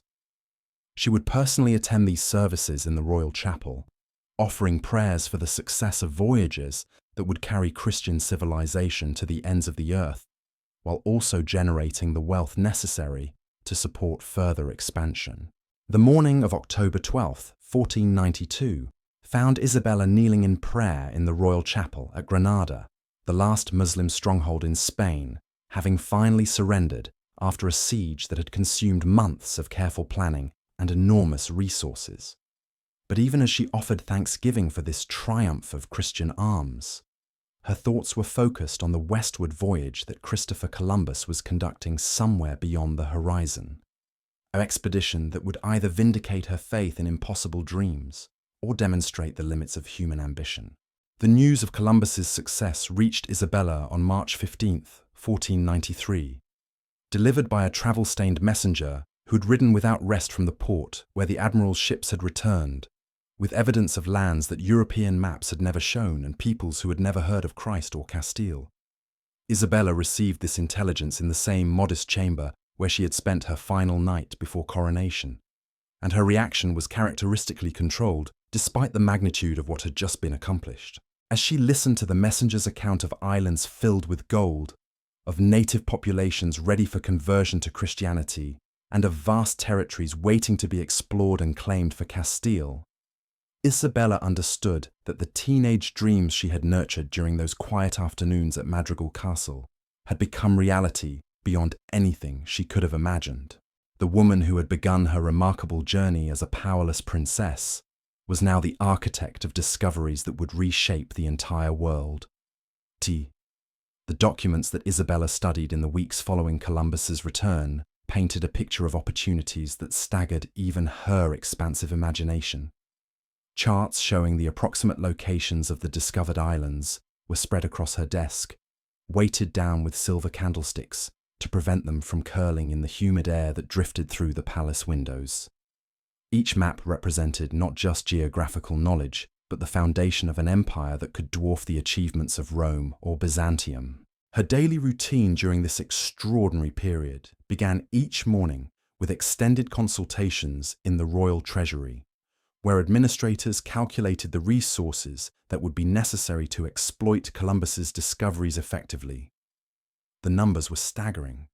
Ships would need to be constructed by the dozens, crews recruited and trained for voyages that might last months, and supplies accumulated for expeditions that would establish permanent settlements rather than mere trading posts. Isabella's breakfast meetings with Ferdinand during the spring of 1493 focused intensively on the practical challenges of transforming discovery into conquest. The islands that Columbus had found were inhabited by peoples who possessed no knowledge of European warfare, no immunity to European diseases, and no understanding of the political and economic systems that would soon be imposed upon them. These circumstances created opportunities for expansion that had never before existed in human history. The correspondence that flowed through Isabella's chambers during this period came from throughout Europe, as foreign courts sought to understand the implications of Castilian discoveries in the Western Ocean. Portuguese representatives demanded immediate negotiations about territorial boundaries in the newly discovered regions. French ambassadors inquired about opportunities for their merchants to participate in trade with the Western Islands.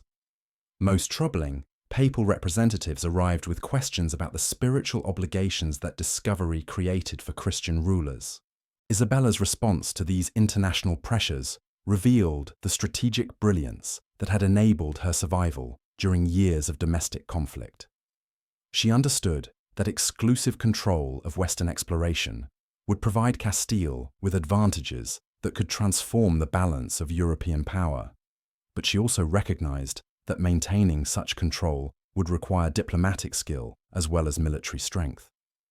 Her negotiating position was strengthened by the simple fact that only Castilian ships had successfully crossed the Western Ocean and returned with proof of their discoveries. The administrative structures that Isabella established during the summer of 1493 created the governmental framework for managing territories that stretched across thousands of miles of ocean. She appointed Columbus as governor of the discovered islands, but insisted on detailed reporting requirements that would ensure royal oversight of all colonial activities. More importantly, she established procedures for claiming additional territories that future expeditions might discover, creating legal mechanisms for imperial expansion that could continue indefinitely. Her daily schedule during this transformative period included regular meetings with ship captains and navigators who were preparing for follow-up expeditions to the Western Islands. These conversations took place in Isabella's private study, where technical discussions about wind patterns and ocean currents mixed with strategic planning about the establishment of permanent settlements that could serve as bases for further exploration. The religious dimension of Isabella's colonial planning reflected her genuine conviction that the discovered territories provided unprecedented opportunities for expanding Christian civilization. She established training programs for missionaries who would accompany future expeditions, developed guidelines for converting indigenous populations, and created administrative procedures for building churches and establishing religious communities in the Western Islands. The practical preparations for large-scale colonization involved challenges that had never before been faced by European administrators.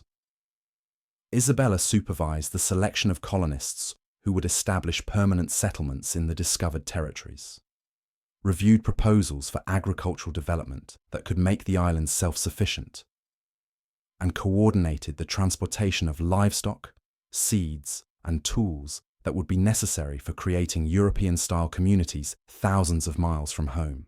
Her evening meals during this period were working dinners where experts in various fields contributed their knowledge to the planning of expeditions that would establish Castilian dominance throughout the western regions. Italian engineers described the construction techniques that would be necessary for building fortifications in tropical climates. Portuguese merchants, despite their government's official opposition, provided confidential information about the challenges of managing overseas territories. Most valuable of all, former crusaders shared their experiences with conquest and settlement in distant lands populated by non-Christian peoples. The financial mechanisms that Isabella developed for funding colonial expansion involved innovations that would influence European imperial administration for centuries. She created systems for sharing the costs and profits of exploration among private investors, royal treasury, and colonial administrators.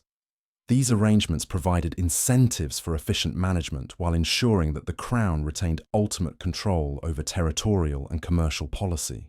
Isabella's personal involvement in colonial planning extended to the most detailed aspects of settlement organization. She reviewed proposals for the layout of colonial towns, specified the types of buildings that should be constructed first, and established procedures for distributing land among colonists. Her vision encompassed not just temporary trading posts, but permanent communities that would reproduce Castilian civilization in the Western Territories. The intelligence reports that reached Isabella throughout the autumn of 1493 provided increasingly detailed information about the geography, resources, and populations of the discovered islands. Columbus's second voyage, launched with a fleet of 17 ships and over 1,000 colonists, sent back regular dispatches describing gold deposits, suitable harbors, and indigenous communities that showed varying degrees of resistance to Spanish settlement. Her response to these reports demonstrated the systematic approach to imperial expansion that would characterize Spanish colonial policy for generations. Isabella established procedures for evaluating and exploiting discovered resources, created administrative systems for governing indigenous populations, and developed military strategies for suppressing resistance to Spanish authority. Each decision was carefully calculated to maximize both immediate profits and long-term territorial control. The daily routine that Isabella maintained during the winter of 1493 reflected the enormous scope of the imperial project she was directing. Her mornings began with reviews of colonial dispatches and administrative correspondence. Her afternoons were occupied with planning sessions for future expeditions. Her evenings were spent in diplomatic negotiations with European courts that were increasingly concerned about Spanish expansion in the Western Ocean. The maps that covered the walls of Isabella's study during this period showed not just the islands that Columbus had discovered, but also the vast oceanic spaces that remained unexplored. She would spend hours studying these charts, tracing possible routes for future expeditions, while calculating the resources that systematic exploration would require. Her vision extended far beyond the initial discoveries to encompass territories that might contain wealth and opportunities beyond anything yet imagined. Her correspondence with colonial administrators revealed the careful attention she paid to every aspect of imperial governance. Isabella insisted on detailed reports about indigenous populations, natural resources, agricultural potential, and strategic considerations that might affect future expansion. She wanted comprehensive information that would enable informed decision-making about policies that would determine the success or failure of the entire colonial enterprise. The religious services that Isabella attended during this period included special prayers for the success of missionary activities in the discovered territories. She had established requirements that every expedition include priests who would work to convert indigenous populations to Christianity. These religious obligations were not merely ceremonial additions to colonial policy, but fundamental aspects of Isabella's vision for creating a global Christian empire under Spanish leadership. The practical challenges of managing territories separated by thousands of miles of ocean required Isabella to develop communication systems that had never before been attempted. She established regular sailing schedules for ships carrying dispatches between Spain and the colonies, created procedures for emergency communications during crisis situations, and developed coded messaging systems that would protect sensitive information from interception by rival European powers. Her daily meetings with Ferdinand during this period focused increasingly on coordinating their respective resources for the massive undertaking of systematic colonial expansion. Ferdinand contributed his extensive knowledge of Mediterranean trade and naval operations, while Isabella provided her understanding of administrative law and her remarkable ability to inspire loyalty among officials who would be operating far from royal oversight. The contracts that Isabella negotiated with expedition leaders during the spring of 1494 established precedents for imperial administration that would influence European overseas expansion for centuries. She insisted on detailed provisions for claiming discovered territories, establishing governmental authority over indigenous populations, and ensuring that the Crown received appropriate shares of colonial revenues. These agreements created legal frameworks for territorial acquisition that could be applied systematically as Spanish exploration expanded throughout the western regions. The financial resources that Isabella devoted to colonial expansion during this period represented a significant portion of Castile's total royal revenues. She understood that initial investments in exploration and settlement would be enormous, but she also calculated that successful colonial development could generate wealth that would dwarf any previous source of royal income. The gamble was enormous, but the potential rewards justified risks that would have seemed impossible just a few years earlier. Her personal supervision of colonial supply operations ensured that expeditions carried everything necessary for establishing permanent settlements in territories where European-style communities had never existed. Isabella reviewed inventories of tools, weapons, livestock, seeds, and manufactured goods that would enable colonists to create self-sufficient communities while also maintaining the military strength necessary to defend their settlements against indigenous resistance. The administrative innovations that Isabella implemented during this period created governmental structures that could manage an empire spanning multiple continents and thousands of miles of ocean. She established new departments responsible for colonial affairs, appointed officials with specific expertise in overseas administration, and developed procedures for coordinating policy between metropolitan and colonial governments. The intelligence network that Isabella maintained provided regular information about Portuguese activities along the African coast and their responses to Spanish discoveries in the Western Ocean.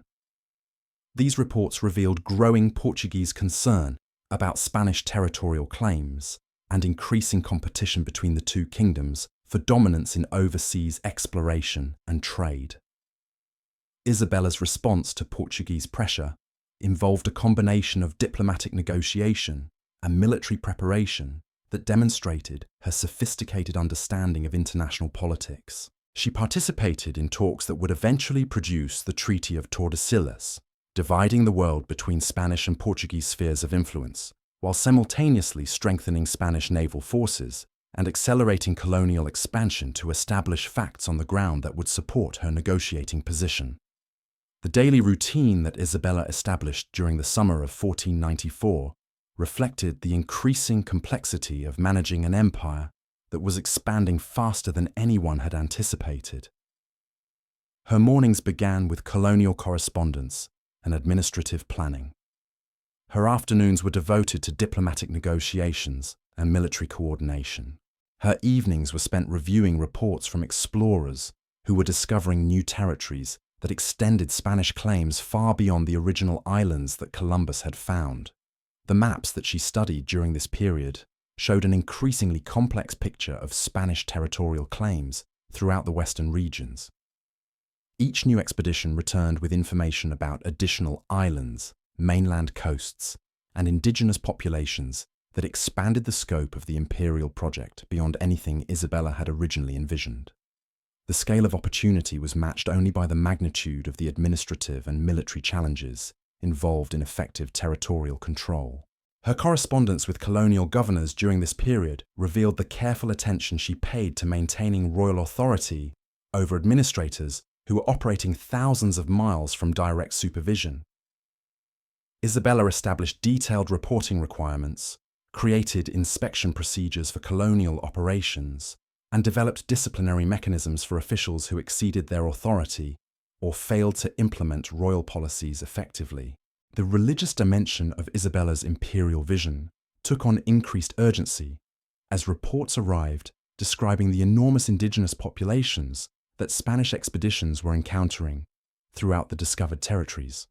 She established expanded missionary training programs, increased funding for colonial churches, and developed theological guidelines for converting populations that numbered in the hundreds of thousands and possessed sophisticated cultures that had never encountered Christianity. The economic opportunities that colonial expansion was creating required Isabella to develop entirely new approaches to managing international trade and territorial development. She established procedures for evaluating and exploiting colonial resources, created mechanisms for regulating trade between Spain and the colonies, and developed tax systems that would generate revenues from territorial acquisitions while encouraging continued expansion and settlement. Her personal involvement in every aspect of imperial administration extended from the grandest strategic decisions to the most mundane practical details. Isabella would personally review proposals for colonial town layouts, evaluate applications from potential colonists, and approve contracts with suppliers who provided the tools and equipment necessary for establishing European-style communities in tropical environments. The morning prayers that began each day of Isabella's reign during this extraordinary period included petitions for divine guidance in governing territories that were expanding faster than any previous empire in human history. She understood that the responsibilities she had assumed through colonial expansion involved not just political and economic administration, but also spiritual obligations to populations that had never encountered Christian civilization. As 1494 drew to a close, Isabella's daily routine had evolved to encompass the management of an empire that stretched across oceans and continents that had been unknown to European geography just 2 years earlier. The teenage princess, who had once traced ancient carvings in a castle chapel, was now directing expeditions that would reshape the entire world, establishing the foundations of a global empire that would endure for centuries and transform human civilization in ways that even her extraordinary imagination could not have fully anticipated. The dawn of 1495 found Isabella standing at the windows of her private chambers in the Alcázar of Seville, watching merchant ships preparing for departure to the Indies as the morning mist rose from the Guadalquivir River. The sight of those vessels, their holds filled with colonists and supplies for territories that had not existed on any European map just 3 years earlier, reminded her daily of how completely her world had transformed since that first desperate message from Columbus. Her morning routine had evolved to accommodate the crushing administrative demands of governing an empire that seemed to expand with each returning ship. Before the first light touched the river, Isabella would already be kneeling in her private chapel, a small chamber adjacent to her sleeping quarters, where she could pray without the elaborate ceremonies that accompanied her public religious observances. The stone floor was covered with simple rush mats that provided minimal comfort against the cold, but Isabella had learned during her years at Madrigal to find strength in physical discomfort. The prayers she offered during these early morning hours were no longer the personal petitions of a princess seeking guidance for her own future, but the anguished supplications of a ruler bearing responsibility for millions of souls scattered across thousands of miles of ocean. She prayed for the safety of colonists establishing settlements in hostile territories, for the success of missionaries attempting to convert entire civilizations, and for the wisdom to govern peoples whose languages, customs, and beliefs were utterly foreign to European understanding. After prayers came the first administrative session of each day, conducted in a small chamber that had been converted into a working office where maps, correspondence, and official documents covered every available surface. Isabella would sit at a simple wooden table, still wearing the plain woolen robe she used for morning prayers, while a carefully selected group of secretaries and advisors briefed her on developments that had occurred during the night. Ships arriving from the colonies brought dispatches that might be months old, but which required immediate attention from the only person in Spain with authority to make decisions affecting the entire imperial enterprise. The correspondence that arrived with each fleet from the Indies painted an increasingly complex picture of territorial expansion that was proceeding faster than anyone had anticipated. Columbus's reports from his third voyage described vast mainland coasts that extended far beyond the original island discoveries. Other expeditions were encountering indigenous empires with sophisticated political structures, advanced agricultural systems, and military capabilities that would require entirely new approaches to conquest and administration. Most troubling of all, some colonial administrators were reporting tensions between Spanish settlers and native populations that threatened to explode into warfare that could destroy years of careful diplomatic and missionary work. Isabella's response to these challenges revealed the systematic approach to problem solving that had enabled her survival during years of domestic political crisis. She understood that effective imperial administration required not just military force, but also legal frameworks, economic incentives, and religious institutions that could create stable governmental structures across vast territories populated by diverse peoples. Her morning planning sessions involved detailed discussions of legal codes that would govern colonial societies, administrative procedures for managing territorial expansion, and military strategies for defending settlements against both indigenous resistance and potential European rivals. The breakfast that followed these planning sessions was a working meal where Isabella consulted with specialists in various aspects of colonial administration. Portuguese merchants who had defected to Spanish service provided confidential information about the challenges of managing overseas territories. Italian bankers explained the financial mechanisms that would be necessary for funding continued expansion while generating profits for private investors.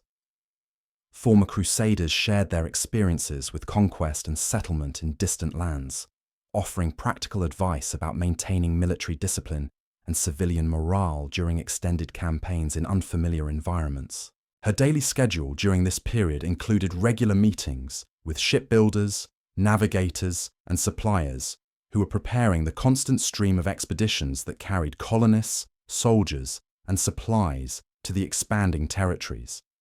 These conversations took place in workshops and warehouses throughout Seville, where Isabella would personally inspect vessels before approving them for oceanic voyages. She had learned to evaluate ship construction with the expertise of a professional naval architect, understanding that the survival of entire expeditions might depend on the quality of hull timbers, the adequacy of sail configurations, and the reliability of navigation instruments. The practical challenges of coordinating activities across such vast distances required Isabella to develop communication systems that had never before been attempted in human history. She established regular sailing schedules for dispatch vessels that carried official correspondence between Spain and the colonies, created procedures for emergency communications during crisis situations, and developed coded messaging systems that would protect sensitive information from interception by Portuguese or French agents who were increasingly active in monitoring Spanish colonial activities. Her afternoon schedule typically included diplomatic meetings with representatives from other European courts who were demanding information about Spanish discoveries and seeking opportunities for their own merchants to participate in colonial trade. These negotiations required Isabella to balance competing pressures from allies who expected commercial privileges, rivals who threatened military action if excluded from territorial development, and papal representatives who insisted on oversight of missionary activities among indigenous populations. The maps that covered the walls of Isabella's working chambers during this period showed an empire that was expanding so rapidly that cartographers could barely keep pace with new discoveries.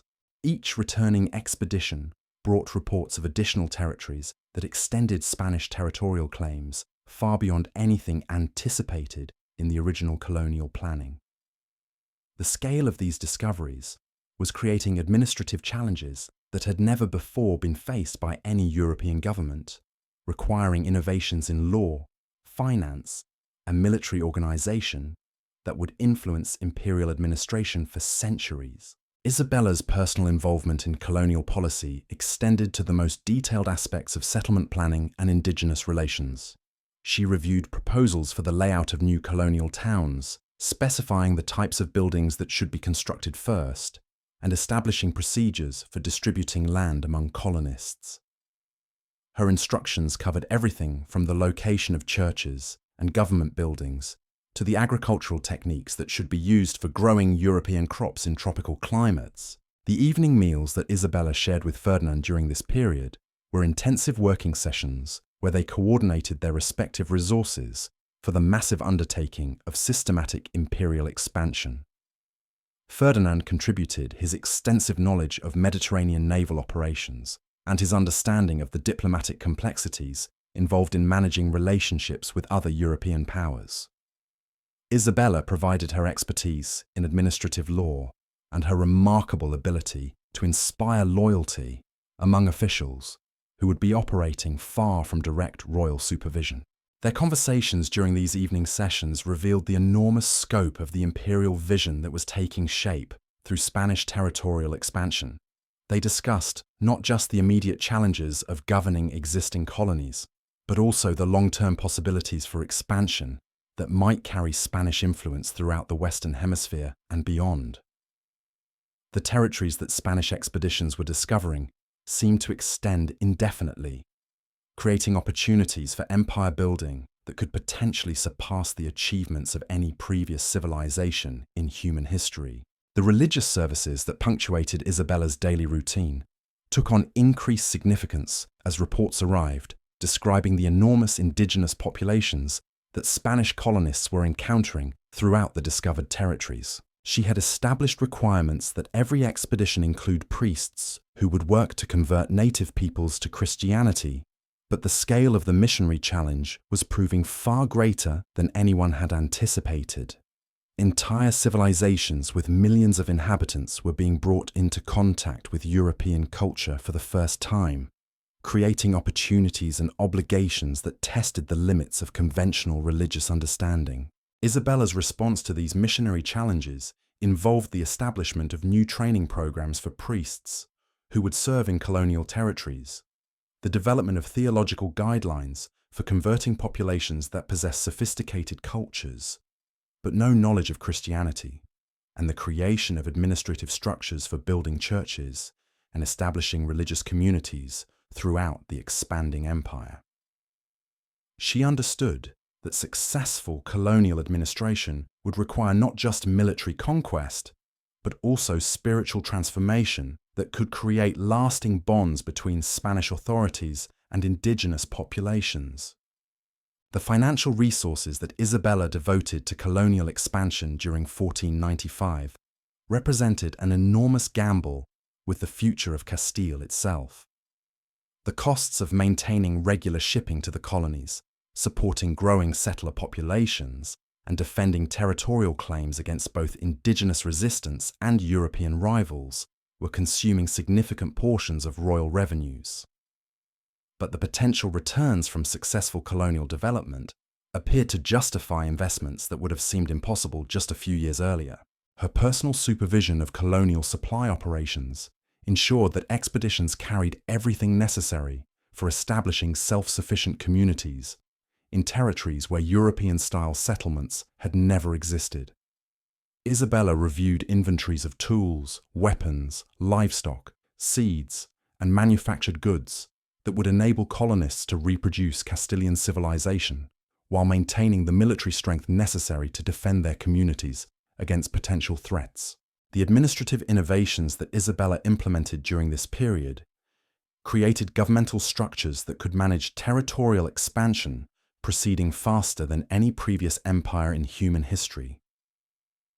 She established new departments within the royal bureaucracy specifically responsible for colonial affairs, appointed officials with specialized expertise in overseas administration, and developed procedures for coordinating policy between metropolitan and colonial governments separated by thousands of miles of ocean.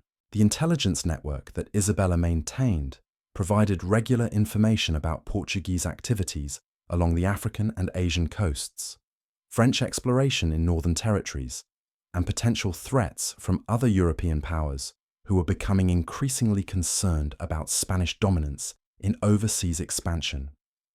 These reports enabled her to anticipate and counter diplomatic or military challenges before they could threaten established colonial territories or interfere with planned expeditions. Her daily correspondence with colonial governors revealed the careful attention she paid to maintaining royal authority over administrators who were necessarily operating with considerable independence due to the vast distances involved in imperial communications. Isabella established detailed reporting requirements that covered every aspect of colonial administration, created inspection procedures for evaluating the performance of overseas officials, and developed disciplinary mechanisms for dealing with administrators who exceeded their authority or failed to implement royal policies effectively. The practical challenges of governing territories populated by peoples who possessed no knowledge of European law, religion, or political systems required Isabella to develop entirely new approaches to imperial administration. She established procedures for incorporating indigenous communities into Spanish governmental structures, created legal frameworks for regulating interactions between colonists and native populations, and developed economic policies that would encourage colonial development while protecting indigenous interests according to Christian principles. Her evening study sessions during this period focused on reports from explorers who were discovering territories that extended Spanish territorial claims far beyond the original Caribbean islands. Mainland expeditions were encountering indigenous empires with sophisticated political structures, advanced agricultural systems, and military capabilities that would require careful diplomatic and strategic planning to incorporate into the expanding Spanish domain. The maps that Isabella studied during these evening sessions showed an increasingly complex picture of territorial opportunities that seemed to extend indefinitely throughout the western regions.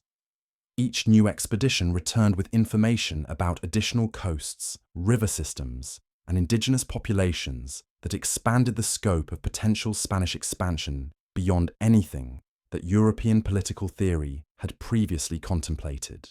Her correspondence with missionary leaders revealed the enormous challenges involved in converting populations that numbered in the millions and possessed cultural traditions that had developed independently of any European influence. Isabella established expanded training programs for colonial priests, increased funding for missionary activities, and developed theological guidelines for adapting Christian teachings to cultures that had no previous exposure to European religious concepts. The economic opportunities that colonial expansion was creating required Isabella to develop innovative approaches to managing international trade and territorial development that had never before been attempted by any European government. She established procedures for evaluating and exploiting colonial resources, created mechanisms for regulating commerce between Spain and the overseas territories, and developed tax systems that would generate revenues from territorial acquisitions, while encouraging continued expansion and settlement. The winter months of 1495 brought news that would reshape Isabella's understanding of the scope of her imperial project. Expeditions exploring the mainland coasts were reporting the existence of indigenous empires that possessed wealth, sophistication, and military power, far exceeding anything encountered in the original island discoveries. These civilizations controlled vast territories, commanded armies, numbering in the tens of thousands, and possessed gold and silver resources that could potentially dwarf all previous sources of European wealth. Isabella's response to these intelligence reports demonstrated the strategic brilliance that had enabled her political survival during years of domestic conflict. She understood that conquering these indigenous empires would require military and diplomatic capabilities far beyond anything needed for establishing settlements on sparsely populated islands. But she also recognized that successful conquest could provide resources that would enable Spanish expansion on a scale that could transform the entire balance of global political and economic power. The planning sessions that occupied Isabella's days during the early months of 1496 focused on developing strategies for conquering and governing indigenous empires that possessed sophisticated military capabilities and political structures. These discussions involved detailed analyses of indigenous warfare techniques, evaluations of Spanish military advantages and vulnerabilities, and calculations of the resources that would be necessary for mounting successful conquest campaigns in territories located thousands of miles from European supply bases. Her correspondence with military commanders during this period revealed the careful attention she paid to every aspect of campaign planning for expeditions that would attempt conquests unprecedented in the scope of their ambitions. Isabella insisted on detailed intelligence about indigenous military capabilities, comprehensive logistical planning for extended campaigns in unfamiliar territories, and systematic preparation for governing conquered populations that might number in the millions. The daily routine that Isabella maintained during this extraordinary period reflected the enormous complexity of directing an imperial enterprise that was expanding faster than any government in history had ever attempted to manage. Her mornings were devoted to colonial administration and expedition planning. Her afternoons were occupied with diplomatic negotiations and military coordination. Her evenings were spent reviewing intelligence reports and strategic assessments that would determine the future of an empire whose ultimate boundaries remained unknown. The religious services that she attended during this period included special prayers for divine guidance in governing territories and peoples that were being brought into contact with Christian civilization for the first time in human history.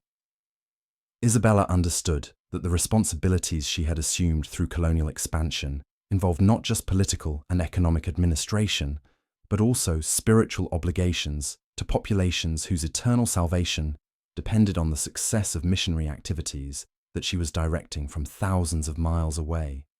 As 1496 progressed and reports continued arriving of new territories, new peoples, and new opportunities for expansion, Isabella began to grasp the full magnitude of what Spanish exploration had unleashed. The modest expeditions that had begun with Columbus's search for a westward route to the Indies had evolved into the foundation of an empire that could potentially encompass entire continents and transform the course of human civilization itself.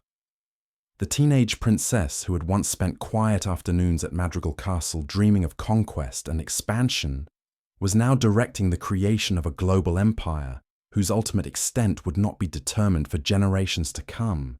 Every decision she made in her daily routine of imperial administration was shaping the future of millions of people scattered across territories that were still being discovered by explorers whose voyages carried Spanish authority to the ends of the earth and beyond the limits of any previous human imagination. The morning of October 12th, 1492, would prove to be the most consequential dawn in human history, though Isabella could not have known it as she knelt in the chapel of the military camp outside Granada's walls. The last Muslim stronghold in Spain had finally fallen after centuries of warfare, but even as she offered prayers of thanksgiving for this triumph, her thoughts drifted westward across the Atlantic, where Christopher Columbus was sailing into waters no European had ever seen. The siege camp that surrounded Granada was unlike any military installation Isabella had previously commanded. Instead of the temporary fortifications that characterized most medieval warfare, her engineers had constructed what amounted to a permanent city designed to outlast any defense the Muslim garrison could mount. The royal pavilion where she maintained her headquarters was built from timber hauled across hundreds of miles of Spanish countryside, its walls hung with tapestries that depicted previous Castilian victories, while maps of the besieged city covered every available table. Her daily routine during the final months of the Granada campaign began each morning before dawn, in a simple tent that served as her private chapel. The canvas walls did little to muffle the sounds of an army preparing for another day of siege operations, but Isabella had learned to find spiritual focus amid the chaos of military life. She would kneel on a small carpet placed directly on the hard ground, her hands clasped around a silver crucifix that had belonged to her mother, while her chaplain led her through prayers that placed the day's work under divine protection. The morning briefings that followed took place in the command tent, where her military advisors spread detailed maps of Granada's defensive positions across rough wooden tables. Isabella would lean over these charts with the intensity of a scholar studying ancient texts, tracing the locations of enemy artillery positions, analyzing the effectiveness of previous assault attempts, and calculating the resources necessary to maintain siege operations through another winter. Her questions revealed a grasp of military engineering that impressed even veteran commanders who had initially doubted whether a woman could effectively direct such complex operations. The correspondence that arrived with each dawn brought news from throughout her expanding domains, but increasingly, the most important messages came from agents monitoring Portuguese activities along the African coast. These reports described gold mines and trading posts that were generating unprecedented wealth for Castile's rival kingdom, reminding Isabella daily of the opportunities that awaited successful overseas expansion. She understood that conquering Granada was merely the final step in consolidating her domestic power. The real work of empire building lay across the oceans that surrounded the Iberian Peninsula. Her breakfast during these final months of the Reconquest was typically shared with Ferdinand and their senior military commanders, meals that served as informal war councils where tactical problems were debated and strategic decisions refined. The food reflected the practical constraints of siege warfare, consisting mainly of preserved meats, hard bread, and wine that had been transported from supply bases hundreds of miles away. But Isabella had learned during her years of civil war to find satisfaction in simple fare, understanding that sharing hardships with her followers created bonds of loyalty that elaborate court ceremonies could never match. The daily inspections that occupied her mornings involved riding through the siege lines to observe artillery positions, supply depots, and the elaborate earthworks that her engineers had constructed to contain Granada's garrison. Isabella would mount her warhorse, a magnificent Andalusian stallion bred specifically for military service, and spend hours examining every aspect of the siege operations. Her riding costume was designed for practical use rather than ceremonial display, consisting of sturdy leather boots, reinforced woolen garments, and a simple steel helm that provided protection against enemy arrows while allowing clear vision and communication with her officers. The intelligence reports that reached her command tent each afternoon provided increasingly detailed information about conditions inside Granada's walls. Spies who had managed to infiltrate the city described dwindling food supplies, growing tensions between military and civilian leaders, and secret negotiations among various factions who were beginning to consider surrender terms. This intelligence enabled Isabella to calibrate her siege strategy, alternating between military pressure and diplomatic overtures that would encourage capitulation while minimizing the destruction of a city she intended to incorporate into her expanding kingdom. Her afternoon planning sessions focused increasingly on the administrative challenges of governing territories that would be liberated through Granada's fall. Isabella understood that military conquest would be meaningless unless it was followed by effective governance that could win the loyalty of Muslim populations while establishing the foundations for Christian civilization. She spent hours reviewing legal codes that would govern the treatment of conquered peoples, economic policies that would encourage agricultural and commercial development, and religious procedures for converting mosques into churches, while respecting the rights of populations that had lived under Islamic rule for centuries. The evening meals in Isabella's pavilion during the final weeks of the siege were attended by a carefully selected group of advisors who represented the various constituencies that would need to be managed once Granada fell. Military commanders provided updates on siege operations and garrison morale. Church officials discussed plans for establishing Christian institutions in territories that had been under Muslim rule for over 700 years. Most importantly, merchants and administrators offered practical advice about governing urban populations that possessed sophisticated commercial and artisan traditions, but had never experienced Christian political authority. Her personal study during this period was filled with maps and documents that revealed the scope of the imperial vision taking shape in Isabella's mind. Charts showing Portuguese progress along the African coast were spread alongside speculative drawings of possible westward routes to the Indies.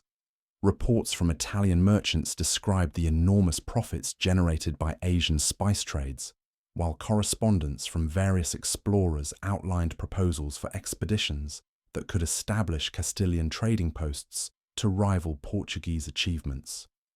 The wooden table where she worked was scarred by compass points and ink stains from months of intensive planning for overseas expansion that would begin as soon as domestic conquest was complete. The religious services that punctuated each day of the siege took on special significance as Isabella prepared for what she understood would be the final triumph of Christian arms over Islamic resistance in Spain. The field altar erected in her command tent was decorated with captured Muslim banners that symbolized previous victories, while the prayers offered before each day's military operations emphasized divine support for a cause that promised to restore Christian authority throughout the Iberian Peninsula. These ceremonies served both spiritual and political functions, reinforcing the religious character of the reconquest, while demonstrating to her followers that their queen shared the hardships and dangers of military life. The letters that Isabella composed during her evening hours were addressed to correspondents throughout Europe and beyond, as she worked to build the international relationships that would be necessary for successful overseas expansion. Her correspondence with Italian bankers explored the financial mechanisms required for funding large-scale expeditions, while her letters to various royal courts sought technical expertise in navigation, shipbuilding, and colonial administration. Most intriguingly, her exchanges with Portuguese sources provided confidential information about the challenges and opportunities of establishing permanent settlements in territories populated by peoples who had never encountered European civilization. The practical preparations for post-conquest administration occupied much of Isabella's daily routine during Granada's final weeks of resistance. She reviewed proposals for converting the city's magnificent Alhambra palace complex into a Christian royal residence, while also planning the construction of new churches and governmental buildings that would demonstrate the permanence of Castilian authority. Her instructions covered everything from the treatment of Granada's famous libraries to the administration of agricultural lands that had been cultivated using advanced irrigation techniques developed during centuries of Muslim rule. The morning when Granada's gates finally opened to receive Castilian forces found Isabella dressed in ceremonial armor that had been specially crafted for the occasion. The polished steel breastplate was decorated with religious symbols that proclaimed the Christian character of her victory, while her helm was surmounted by a plume of white feathers that could be seen from great distances. As she rode through the defeated city's streets, acknowledging the submission of populations that had resisted Castilian rule for generations, Isabella understood that she was witnessing the end of an era that had shaped Spanish history for over 7 centuries.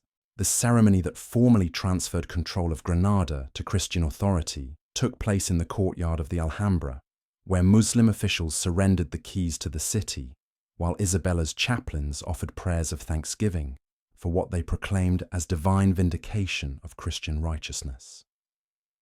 The symbolic importance of this moment extended far beyond the immediate military victory, as Isabella and her supporters understood that completing the reconquest would free Spanish resources for the overseas expansion that had been planned during years of domestic warfare.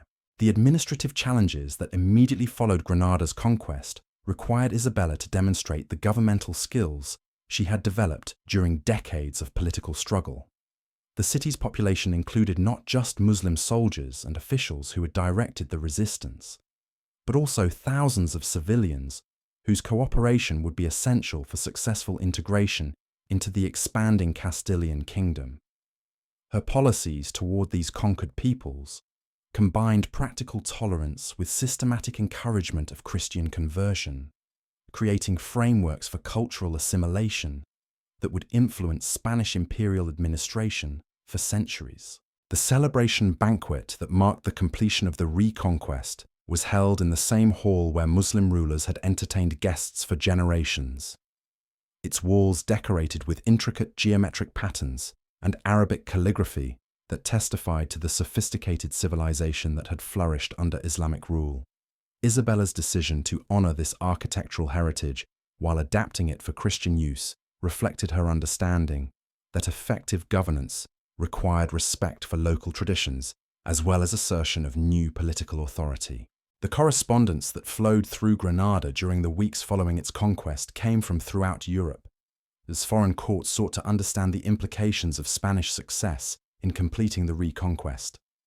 Portuguese representatives arrived with proposals for coordinating overseas expansion to avoid conflicts between the two kingdoms' territorial claims. Italian merchants requested commercial privileges in territories that Spanish expeditions might discover. Most significantly, papal representatives came to discuss the spiritual obligations that military victory had created for rulers who now possessed unprecedented opportunities to expand Christian civilization into distant lands. Isabella's response to these international overtures revealed the strategic thinking that had enabled her political survival during years of domestic conflict. She understood that completing the reconquest had established Spain as a major European power, but she also recognized that maintaining this status would require successful overseas expansion that could provide the wealth and territorial extent necessary for competing with established kingdoms like France and England. Her negotiations with foreign representatives were polite, but non-committal, as she worked to preserve maximum flexibility for the imperial projects that were already taking shape in her planning. The daily routine she established in Granada during the winter of 1492 reflected the transition from military commander to imperial administrator that would characterize the remainder of her reign. Her mornings began with administrative sessions where she addressed the practical challenges of governing newly conquered territories. Her afternoons were devoted to planning the overseas expeditions that would carry Spanish power beyond the Iberian Peninsula. Her evenings were spent in diplomatic discussions with representatives from various European courts, who were increasingly interested in Spanish intentions regarding territorial expansion. The maps that covered the walls of her new study in the Alhambra showed not just the completed reconquest of Spain, but also the oceanic spaces that remained to be explored by expeditions already under preparation. Isabella would spend hours examining these charts, calculating distances, analyzing wind patterns, and studying the technical reports submitted by navigators who claimed that sailing westward across the Atlantic might provide a direct route to the wealth of Asia. The wooden desk where she worked was covered with correspondence from Christopher Columbus, whose persistent advocacy for westward exploration was finally receiving the serious consideration it had long deserved. The religious services that she attended in Granada's converted mosques took on special significance as Isabella prepared to launch expeditions that would carry Christian civilization to territories that had never encountered the gospel message. The transformation of Islamic sacred spaces into Christian churches symbolized the broader cultural changes that Spanish expansion would bring to lands and peoples scattered across unknown continents. Her prayers during these services included petitions for divine guidance in governing territories that might contain populations numbering in the millions and possessing sophisticated cultures that had developed independently of European influence. The practical preparations for overseas expansion that occupied Isabella's days during the spring of 1493 involved challenges that had never before been faced by European administrators. She supervised the construction of ships designed specifically for oceanic exploration, reviewed contracts with suppliers who would provide the food and equipment necessary for voyages that might last months, and interviewed potential colonists who would establish permanent settlements in territories that existed only in the calculations of visionary navigators. The financial resources that Isabella devoted to these preparations represented an enormous gamble with the future of Castile itself. The costs of building exploration fleets, recruiting and training crews, and supplying expeditions for extended operations in unknown territories consumed significant portions of royal revenues that had been strained by years of military campaigns. But the potential returns from successful overseas expansion appeared to justify investments that could transform Spain from a regional European power into the foundation of a global empire. Her personal involvement in every aspect of expedition planning extended to the smallest details of ship construction and crew selection. Isabella would personally inspect vessels before approving them for oceanic voyages, understanding that the survival of entire expeditions might depend on the quality of hull timbers, the adequacy of sail configurations, and the reliability of navigation instruments. Her knowledge of maritime technology had developed through intensive study with sea captains and shipbuilders who possessed practical experience with the challenges of long-distance ocean travel.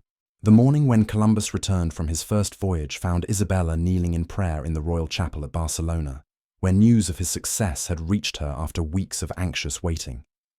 The messenger who brought word of islands filled with gold, of native populations ready for Christian conversion, and of vast territories waiting to be explored and claimed, for Castile delivered intelligence that transformed every assumption about Spanish possibilities for territorial expansion. The documents that Isabella studied in the days following Columbus's return painted a picture of opportunities that staggered even her expansive imagination. Charts showing the approximate locations of discovered islands were spread across her desk, each map representing not just geographical knowledge, but the foundation of an empire that could rival the achievements of Rome or Byzantium. The reports describing indigenous populations natural resources, and strategic possibilities created administrative challenges that had never before been faced by any European government. Her immediate response to these discoveries demonstrated the systematic approach to imperial expansion that would characterize Spanish colonial policy for generations. Isabella understood that transforming discovery into conquest would require not just military force, but also legal frameworks, economic incentives, and religious institutions that could create stable governmental structures across vast territories populated by diverse peoples. The planning sessions that occupied her days during the spring of 1493 involved detailed discussions of legal codes for governing colonial societies, administrative procedures for managing territorial expansion, and military strategies for defending settlements against both indigenous resistance and potential European rivals. The correspondence that flowed through her chambers during this extraordinary period came from throughout Europe, as foreign courts sought to understand the implications of Spanish discoveries in the Western Ocean. Portuguese representatives demanded immediate negotiations about territorial boundaries in newly discovered regions. French ambassadors inquired about opportunities for their merchants to participate in trade with the Western territories.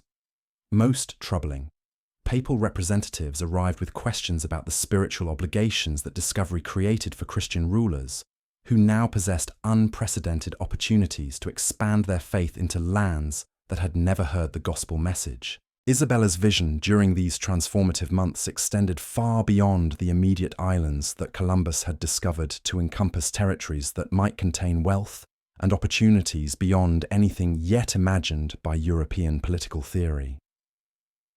The teenage princess who had once spent quiet afternoons at Madrigal Castle dreaming of conquest and expansion was now directing the creation of a global empire whose ultimate boundaries would be determined by expeditions that carried Spanish authority to the ends of the earth and beyond the limits of any previous human imagination. The morning prayers that began each day of her reign during this extraordinary period included petitions for divine guidance in governing an empire that was expanding faster than any administration in human history had ever attempted to manage, while the evening study sessions that concluded her daily routine were devoted to planning expeditions that would transform the entire course of human civilization. The entire course of human civilization. The autumn winds that swept across the courtyards of the Alcázar in Seville carried with them the salt scent of ships preparing for voyages that would dwarf even Columbus's revolutionary expeditions. Isabella stood at her chamber window on the morning of September 25, 1493, watching as carpenters put finishing touches on vessels whose holds would soon carry not just explorers, but entire communities prepared to establish permanent Spanish civilization in territories that stretched beyond the horizon of European imagination. Her daily routine had evolved into something that would have been unrecognizable to the teenage princess who once knelt on cold stones at Madrigal Castle. The morning prayers that began each day now encompassed petitions for souls scattered across thousands of miles of ocean, for colonists facing dangers that no European had ever encountered, and for the wisdom to govern peoples whose very existence had been unknown just months before.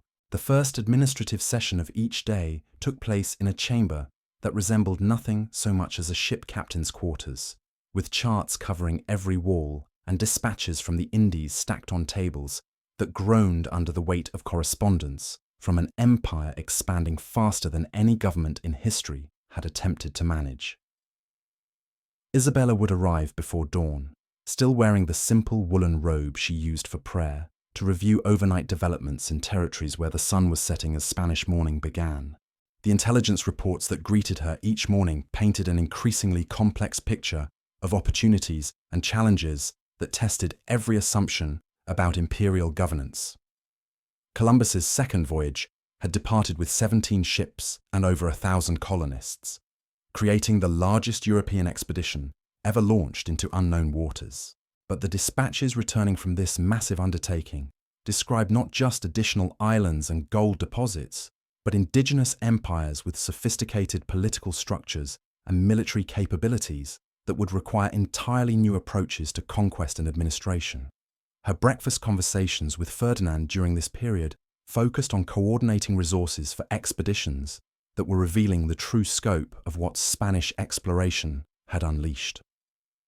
The territories their ships were discovering seemed to extend indefinitely westward, creating possibilities for empire building that could potentially surpass any previous civilization in human history. Each morning meal became an intensive planning session where they calculated the ships, soldiers, and supplies that would be necessary for systematic colonial expansion across territories whose boundaries remained completely unknown.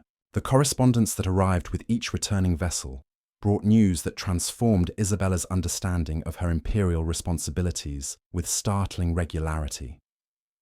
Reports from expedition leaders described mainland coasts that extended far beyond the original island discoveries. Colonial administrators sent detailed accounts of indigenous populations that numbered in the hundreds of thousands and possessed cultural traditions that had developed independently of any European influence. Most significantly, explorers were beginning to encounter evidence of vast inland empires that controlled enormous territories and commanded military forces that could potentially challenge Spanish expansion, if not handled with extraordinary diplomatic and strategic skill. And so, we reach the end of our gentle journey through the extraordinary life of Isabella of Castile, the young girl who rose from a drafty castle to become the architect of a global empire that would reshape human civilization itself. From those first tentative steps across cold flagstones to the morning prayers offered for souls scattered across unknown oceans, we have witnessed the transformation of a powerless princess into history's most consequential female ruler. Sweet dreams, dear friend. And may your rest be as peaceful as the quiet moments Isabella once found in contemplation at Madrigal Castle, before the world called her to greatness beyond imagination.